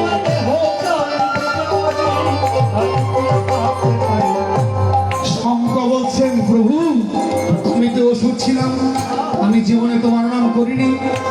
যখন শঙ্খচূড়কে মারছেন আমার গোবিন্দ, মৃত্যুর আগে শঙ্খচূড় প্রভুর চরণে প্রার্থনা জানাচ্ছে, প্রভু রে আমাকে মারতে পারেন একটা শর্তে, কি আমাকে মারতে পারবেন একটা শর্তে, নাহলে আমাকে পারবে না মারতে। বলে কি সত্য? তুমি তো আমার স্ত্রী সতীত্ব হরণ করেছো, আমাকে মারবে, কিন্তু আমাকে মারাতে সহজ নয়, তবে একটা কথা দিতে হবে। কি কথা? প্রভু রে আমি জানি তুমি আমাকে মারবে, আমাকে মারার জন্য আমার স্ত্রীর সতীত্ব হরণ করেছো, আমাকে মারবে, কিন্তু একটা প্রার্থনা। কি প্রার্থনা? প্রভু আমার মৃত্যুর পর যেন এই দেহ তোমার সেবায় লাগে। তোমার সেবা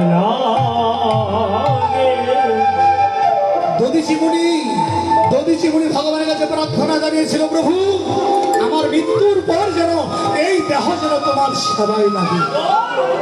তাই দধিচি মুনির হস্তি দিয়ে অস্ত্র তৈরি হয়েছিল ইন্দ্রস। ঠিক তেমনই আজকে শঙ্খ প্রার্থনা জানিয়েছে, প্রভু আমার মৃত্যুর পর। আর আমরা কি করি বাবা?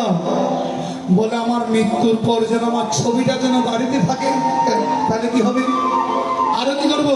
ছবিটা আমরা ঘরের দরজায় টাঙিয়ে দেবো, দরজার উপরে। কেন জানো? এগুলো কিন্তু দয়া করে, এটা কিন্তু আমাদের কালচার নয় বাবা। যেমন আমরা আমাদের ঘরের মধ্যে, ঘরে প্রবেশ করতে ঘরের দরজার উপর আমার মা বাবার ছবিটা টাঙিয়ে রেখেছি, বলে যাওয়ার সময় একবার প্রণাম করবো, আসার সময় একবার প্রণাম করবো। বলে দেখুন পিতামাতাকে অবশ্যই প্রণাম করবে, পিতামাতাকে অবশ্যই প্রণাম করতে হবে, কিন্তু বুঝতে হবে এই যে এটা হচ্ছে এই দেহের পিতামাতা, কিন্তু আরেকজন হচ্ছে জগৎ পিতামাতা। এবার শুধু যাওয়ার সময় এই পিতামাতা নয়, বলে কেন নয়? গীতাতে বলছে দেব পূজা করে যারা দেবলোকে যায়, ভূত পূজা করে যারা ভূতলোকে পায়, পিতৃ পূজা করে যারা পিতৃলোক পায়, মম ভক্ত যারা আমাকে পায়। এবার আপনি কোথায় যাবেন বলেন তো? শুধু পিতামাতাই করলে হবে না, ওই জগৎ পিতাকে করতে হবে। তাই এখন আমি কি করেছি? জগৎ পিতাকে রাখিনি, পিতামাতাকে রেখে দিয়েছি ছবিটা গিয়ে। এবার এটার নিচে দিয়ে চিন্তা করে নিয়ে আপনার গুরুদেব এসেছে, খুব কথা লক্ষ্য করবেন। আপনার পিতামাতার গুরুদেব মানে আপনার গুরুদেব একজনই। এবার গুরুদেব আপনার বাড়িতে এসেছে, আর এখন গুরুদেব গৃহতে প্রবেশ করছে, কিন্তু তার মাথার উপর কাকে বসিয়েছেন? কাকে বসিয়েছেন? পিতামাতার ওই গুরু শিষ্য কিন্তু। এবার মাকে কি করলেন? ওই গুরুর মাথার উপর তুলে দিলেন। এবার বলুন, আবার মঙ্গল হলো নাকি অমঙ্গল হলো? বিবেচনা করেছেন? আবেগের বসে আমরা সব করে বসে কিন্তু বিবেচনা করি, কাণ্ড জ্ঞান আমাদের থাকে না। মানুষ হয়ে কিন্তু এই কাণ্ড জ্ঞানগুলো আমরা হারিয়ে দিই। হ্যাঁ, পিতামাতাকে অবশ্যই বসাবে, অবশ্যই প্রণাম করবে, কিন্তু দরজার উপর যেখানে সবাই আসতে যাওয়া করে, তোমার গুরুদেবও আসবে, তোমার মায়ের গুরুদেবও আসবে, তাহলে কি হবে? ওই মাকে শেষ করে দিলে তুমি একেবারে। তাই এটা নয়, মঙ্গল হয়। তাই আমাদের কথা এখানে যে মঙ্গল নটস যেমন মৃদঙ্গ, শঙ্খ বলছেন আমার এই দেহ যেন প্রভু তোমার সেবাই লাগে। তোমার সেবায় মৃত্যুর পর যেন প্রভু আমি যেন তোমার সেবার জন্য লাগতে পারি, তোমার সেবার যেন যেতে পারি, এটুকু আমার প্রার্থনা। প্রভু এই জন্য আমি কীর্তন করে কাটিয়েছি, এই জন্য আমি কীর্তন করে দিন কাটিয়েছি। আগামী জন্মে কীর্তন করার পর্দা রাখতে হবে। যদি এই জন্মে কীর্তন করেছি, আগামী জন্মে যদি ওই নর্দমা টয়লেটের বাথরুমে সেন্টি টাঙ্গিতে যেতে হয়, এই জন্মে কীর্তন করা কিছুই আচ্ছা, তাই কীর্তনটি এমন হতে হবে এই জন্মে কীর্তন করে যেন আগামী জন্মেও যেন আমি প্রভু তোমার গুণ কীর্তন করতে পারি। জন্মে জন্মে এটি হচ্ছে অধিক বাস। সংসারে বাস করার আগে অধিক বাস, এটাকে বলে অধিবাস।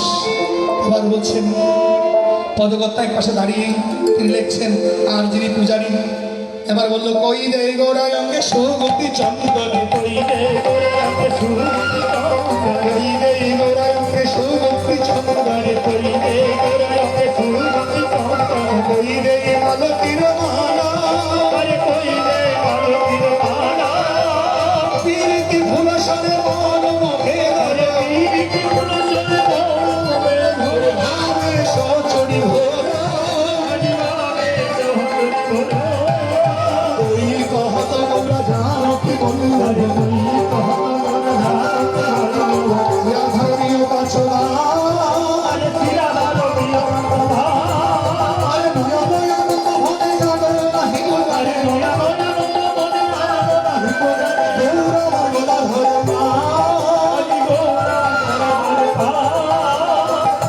জয় জয় নগর দীপ মাসে, আরে জয় জয়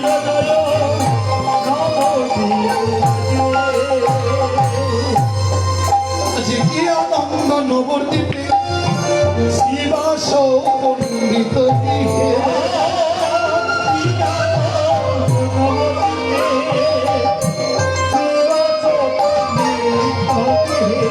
আজ শুভ দিনে হরিনাম হরিনাম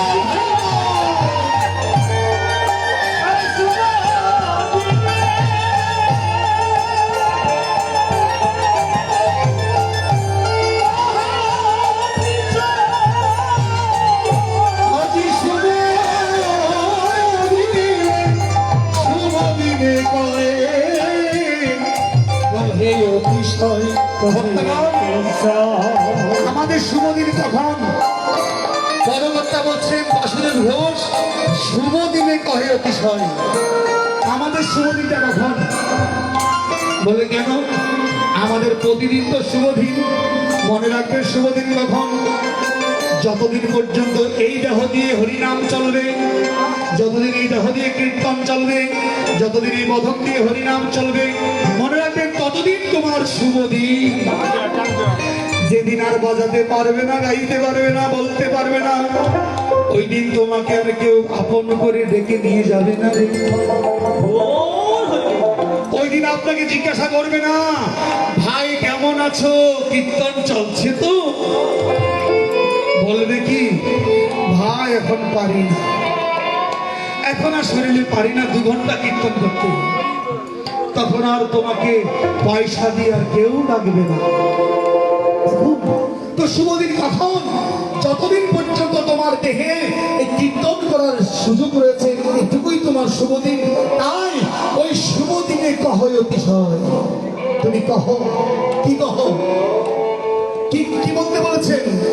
বলো করো জপ নামে হরি নামে করো, আরে করো জপ নামে হরি নামে করো, ছাড়িয়া ছাড়িয়া দেহের মায়া, ছাড়িয়া দেহের মায়া,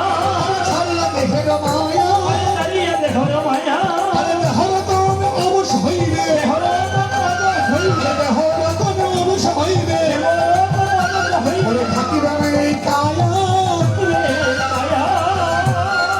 এই কায়া থাকবে না। তাই বাসুদেব ঘোষ বলছেন, ওরে মানবগণ, শুভ দিনে কহে অতিশয়। ভক্তগণ, মহাপ্রভু কি বলছেন? কি আনন্দ নবদ্বীপে স্নাস পণ্ডিত গৃহে, শুভ দিনে কহে অতিশয়, শুভ দিনে কহে অতিশয়। হে নিতাই, দেখো মহাপ্রভু বলছেন, গৌরাঙ্গ আনন্দে মন নিত্যানন্দে ডেকে কম প্রেম পূর্ণ করে নদিয়া, নিতাই পূর্ণ করে দাও। অনিত্য করিল কাম নাহি মুখে কৃষ্ণ নাম অসত্যতা সত্য ভগত। দেখুন বাবা, আমাদের সমাজে এগুলো অনেক সময় দুঃখ হয়। আমরা কীর্তন করি, হরিনাম করি, কিন্তু মর্যাদা করি না। কেন মর্যাদা করি না? এগুলো আমরা দেখি বিভিন্ন জায়গায় গিয়ে, এগুলো যখন দেখি তখন মনে কষ্ট আসে যে আরে যিনি হরিনাম করছে, কিছু মনে করবে না, কর্তৃপক্ষ বলছে আমি কীর্তন করার জন্য একটা কীর্তনই এনেছি, তিনি হরিনাম করবেন। সেই সোচে করুক, অসুচে করুক, অপবিত্র করুক, পবিত্র করুক, সেদিকে আমার দেখার বিষয় নয়। আমার বিষয় হয় কোনটা, যাতে তিনি মনে আনন্দ রেখে যেন কীর্তনকে আপন করে টেনে নিয়েছিল কীর্তনিয়া। যদি আমরা হরিনাম করি তাতে কি হই আমায় হরদাস, করি নানায় অভিলাষ,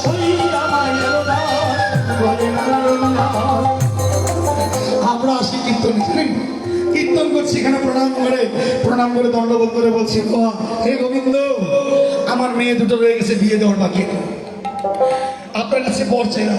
কি বর চাইলেন? ওরা আমার মেয়েটা যদি বিয়ে দিতে পারি, আমার জামাইবাবুকে বলবো আগামী বছর এখানে একটা দল দেবে, কীর্তনীয় দল দেবে। তার কাছে ভগবানের সাথে প্রণাম করে বলছি কি বলেন, আমার মেয়ের বিয়ে হয়ে গেলে আগামী বছর একটা দল দেবো, কীর্তনীয় ভালো দল দেবো। এখন দুঃখের বিষয় আগামী বছর, কারণ প্রজাপতির বন্ধন তো না হলে বিয়েটা হবে না, কারণ জন্মমৃত্যু বিয়ে এটা তারই দেওয়া। এখানে যতই জোর করেন না কেন, বারবার একটা কথাই হবে যে জন্মমৃত্যু বিয়ে তার বিয়ে, এবার বিয়ে হয়নি। তো কি কর্তৃপক্ষ কমিটিরা গিয়ে বলছে একটা দল দেওয়ার কথা ছিল, হ্যাঁ দল দেবো। কেন মেয়ে কি বিয়ে হয়েছে? মেয়ে বিয়ে হয়েছে নাকি? আমি তো বলছিলাম মেয়ে বিয়ে হলে তারপরে দল, আর না হলে দল কিছু। তো এই যে ভগবানের সাথে পণ, ভগবানের কাছে এখানে সংসার তো করি সবার সাথে করি, এবার ভগবানের কাছে আসলে এখানেও শুরু করি বলে ভগবান আগে তুমি দাও তারপর আমি দেবো, এইভাবে ভগবানকে পাওয়া যায়। এই জন্য পদকর্তা বলছেন হরি আমায় হরদাস, হরি নামায় অভিলাষ, হরি আমায়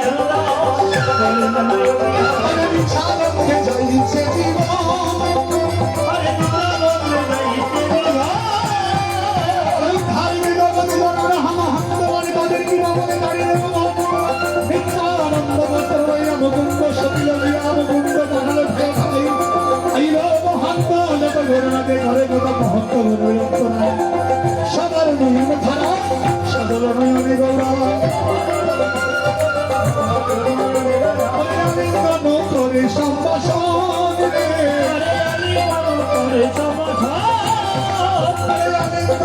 করে সম্ভাষণ, আমি মনে করে জনে জনে, করে জনে জনে, আমি মনে করে জনে জনে, করে জনে জনে, ভক্ত আরো ভগবানের, আমি মনে করে জনে জনে, আলিঙ্গন করে সম্ভাষণ, আলিঙ্গন করে সম্ভাষণ, আলিঙ্গন করে সম্ভাষণ, আলিঙ্গন করে সম্ভাষণ। একটু আলিঙ্গন করবেন, হ্যাঁ আলিঙ্গন কেন করবেন? কারণ এখানে আসলে হিংসা নিন্দা থাকলে হবে না। এখানে এসে হিংসা নিন্দা রাখি, তোমার 14 পুরুষের সাথে আমার শত্রুতা, আমি এখানে আলিঙ্গন করবো কেন? মহাপ্রভু ওই 14 পুরুষকে একত্রিত করার জন্য আলিঙ্গনটা করতে বলেন। সব ভুলে যাও, বলে সব ভুলে গিয়ে আলিঙ্গন করো। কেন? বলে আলিঙ্গনটা কি? আলিঙ্গনটা হচ্ছে প্রীতি। আলিঙ্গনটা হচ্ছে কি? প্রীতি।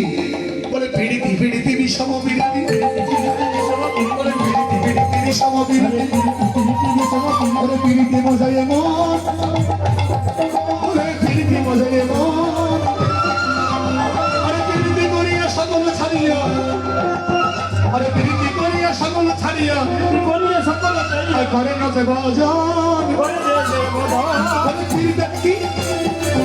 বলে প্রীতি কি? বলে প্রীতি অস্বীকার, পীর অস্বীকার কি?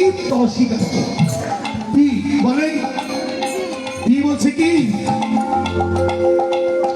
নয়নে নয়নে বানব ভীষণে, নয়নে নয়নে বানব ভীষণে, নয়নে নয়নে বানব ভীষণে, নয়নে নয়নে বানব ভীষণে। নয়নে নয়নে বানব ভীষণে।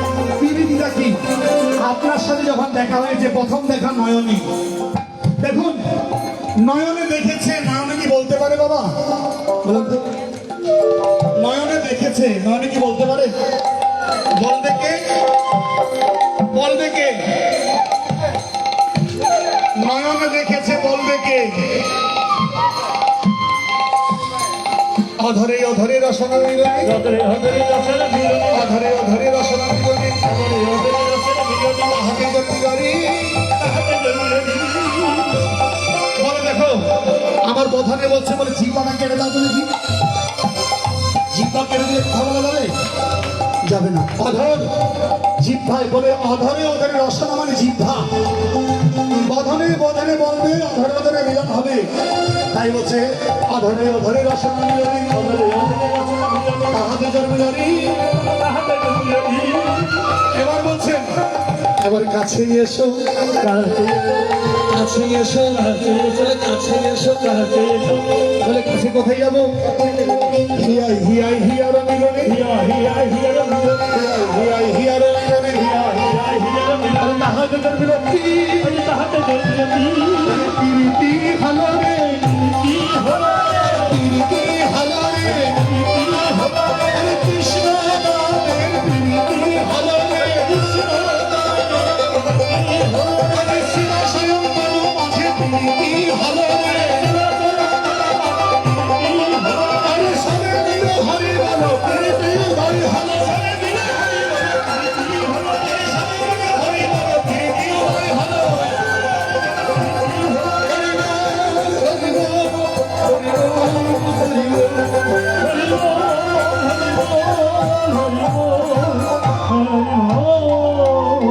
পদপক্ষানন করি বসির গৌরাঙ্গ ঘরি চাঁদ মুখ করে নর সাহস দর্শন করছেন সকলে মিলে। এবার রূপিল কদলি যারে গঙ্গার জল ঘট ভরি গাড়ি গেলে তাহারে বল, আরো মনে করি করা তাহে গঙ্গে ফুলমালা, কীর্তন মণ্ডলে সুমঙ্গল গন্ধে বসে উপচারে। দেখুন এখানে মাঝখানে ঘরটা বসিয়েছেন, এটা কার ঘর? অনেকে বলে, এটা বলে কি শক্তির ঘর, এখানে বলে, এদিকে বলে বাবা শক্তির ঘর বলে।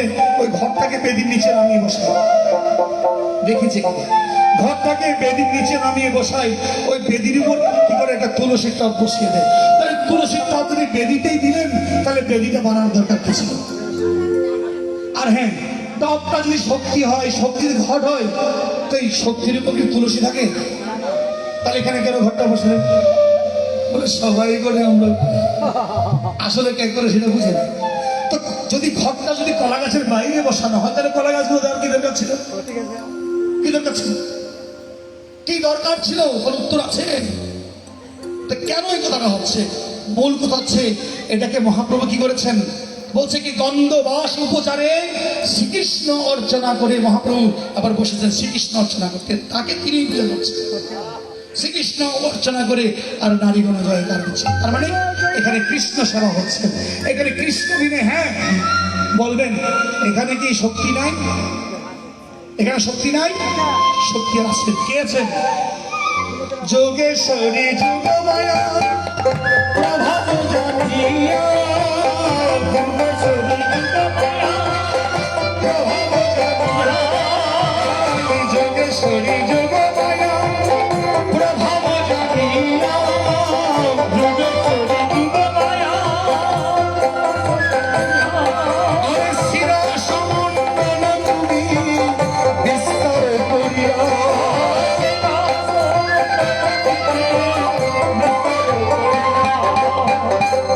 এটাকে যোগেশ্বরী যুগমায়া, এটাকে শ্রীরাস মন্ডল তৈরি করেছেন, যোগেশ্বরী যুগমায়াই করেছেন, আমরা করিনি। যুগমায়া করে এখানে সুযোগ করে দিয়েছেন যেন যোগ হয়। কে যোগ হয়? ভক্ত এবং ভগবানের যেন যোগ হয়। এখানে আগামীকালকে যোগ হবে। কীর্তনিয়াগণ মনে রাখবেন, যারা কীর্তন করবে ভগবানকে ডানে রেখে, বলে কেন বামে রাখে ঘুরতে পারে না? বলে না, ভগবানকে ঘুরতে হলে, প্রদক্ষিণ করতে হলে ডানে রেখে করতে হয়। কীর্তনিয়ারা কারা? কীর্তনিয়ারা কারা? শাস্ত্রে বলছেন কি, অষ্টাদল বেষ্টিতে অষ্টাদলে প্রধান নায়িকা, এরা নায়িকা মানে সখী। কীর্তনী এখন মনে ভাবতে হবে দয়া করে, কীর্তনী যদি ভাবে আমি এখানে পুরুষ, তাহলে এখানে পুরুষ হয়ে যাবে, মনে রাখতে হবে। কারণ এখানে ভাবতে হবে সকলে পুরুষ হচ্ছে কে, একমাত্র আমার গোবিন্দ। আর যত ভক্তগণ সকলে সখী নারী। তাই কীর্তনিয়াদেরকে মনে ভাবতে হবে আমার প্রভু রয়েছেন, আর আমরা সকল কীর্তনিয়া সখী, মানে সখী হয়ে আমরা আজকে প্রভুকে কীর্তন করছি, প্রভু নাম নাম। তাই দেখবেন পুরুষরা কয়জন কাঁদে, নারীরা কয়জন কাঁদে বলেন তো? কাঁদতে কারা বেশি জানে, পুরুষ না নাকি নারী? চিন্তা করো, কাঁদতে বেশি কারা জানে? পুরুষরা। পুরুষের চোখে সহজে বাবা জল আসে না, আসে, কিন্তু মেয়েদের অল্পতেই জল এসে যায়। তাই কীর্তন যারা করে তখন তুমি যদি ভাবতে পারে আমি তো একমাত্র অভাগিনী অনাথিনী নারী, হ্যাঁ কৃষ্ণ যখন বলে ডাক দিলে তখন অশ্রুসিক্ত নয়ন ঝরে পড়ে। ওই কীর্তন শুনে, ওই কীর্তন শুনে ভগবানের তখন ভগবান করতে পারে। তখন যিনি কীর্তনী তার মুখটা ফেটে যায়, তখন মুখ ফেটে তখন হৃদয় জ্ঞান থাকে না, না থাকে লজ্জা, না থাকে ভয়, না থাকে কিছু।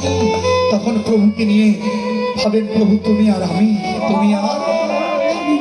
যেন প্রভু তোমাকে যেন আমি ছেড়ে দিতে না পাই, যেন জন্মে জন্মে যেন তোমার গান গাইতে গাইতে যেন আমার জীবন যেন অতিবাহিত করতে পারি প্রভু, এটাই প্রার্থনা আমার, আর কিছু চাওয়া নেই।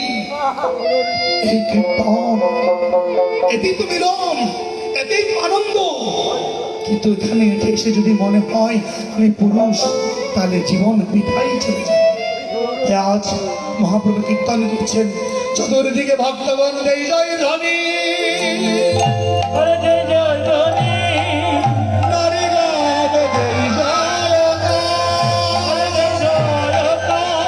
সবে হর হর বলে খোলা মঙ্গল গানে, প্রেমানন্দে নাচে তুই ও হরে নাচে তুই,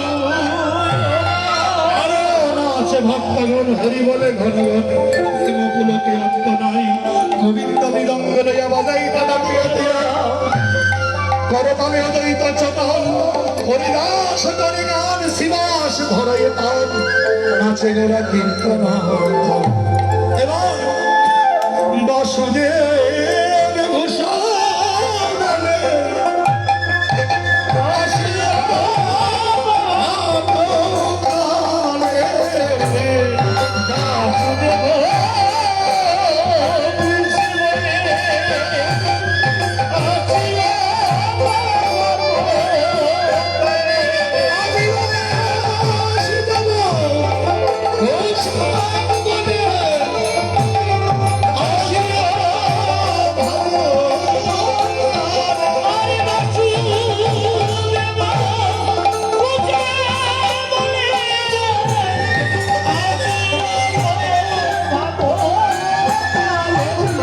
বাসুদেব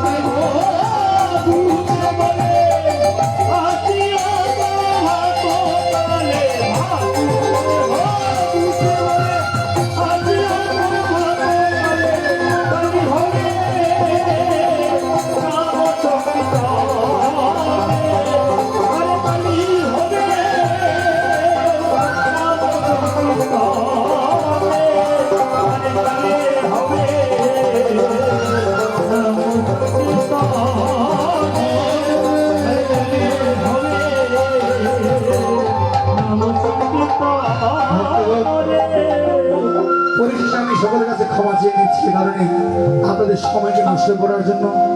আমি প্রথমে বলেছিলাম বাবা আসলে কীর্তনে উঠে ভুলে যাই হয়তো অনেক সময় সময়ের কথা, কারণ টাইমলি কীর্তন করা আমার পক্ষে সম্ভব হয় না। হয়তো কীর্তন করতে গেলে যে অনেক সময় টাইমের কথা মনে থাকে না, এই জন্য হয়তো অনেক সময় ভক্তদের কিছু অপরাধ হয়ে যায়, সমাজের লেট হয়ে যায়।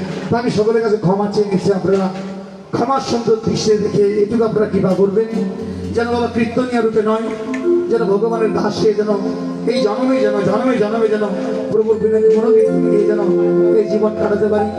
কীর্তনের প্রতি ভগবানের প্রতি শ্রদ্ধা রেখে, সমস্ত ভক্তদের প্রতি শ্রদ্ধা রেখে আজকের মধ্যে এখানে অধিবাস কীর্তন এখানে সমাপ্তি। চোখ যারো মিলন,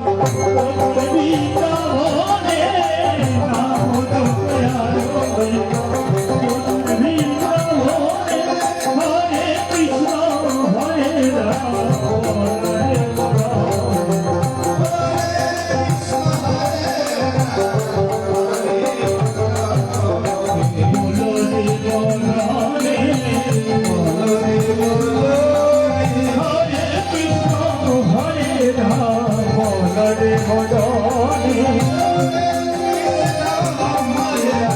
বলো রে মদনে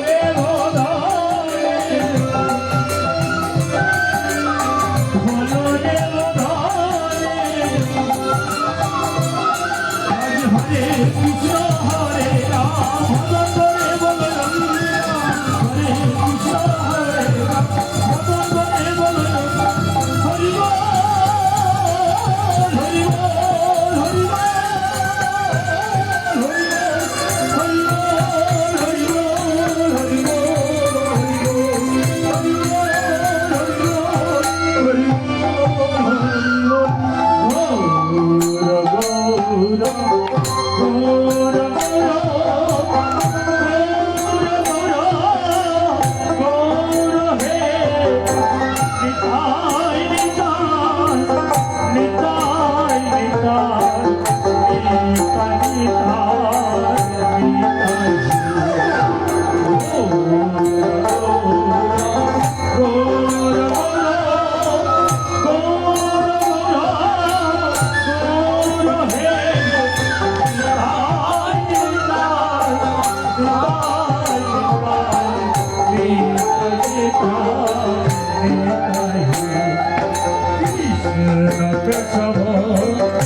কৃষ্ণ কৃষ্ণ হরে হরে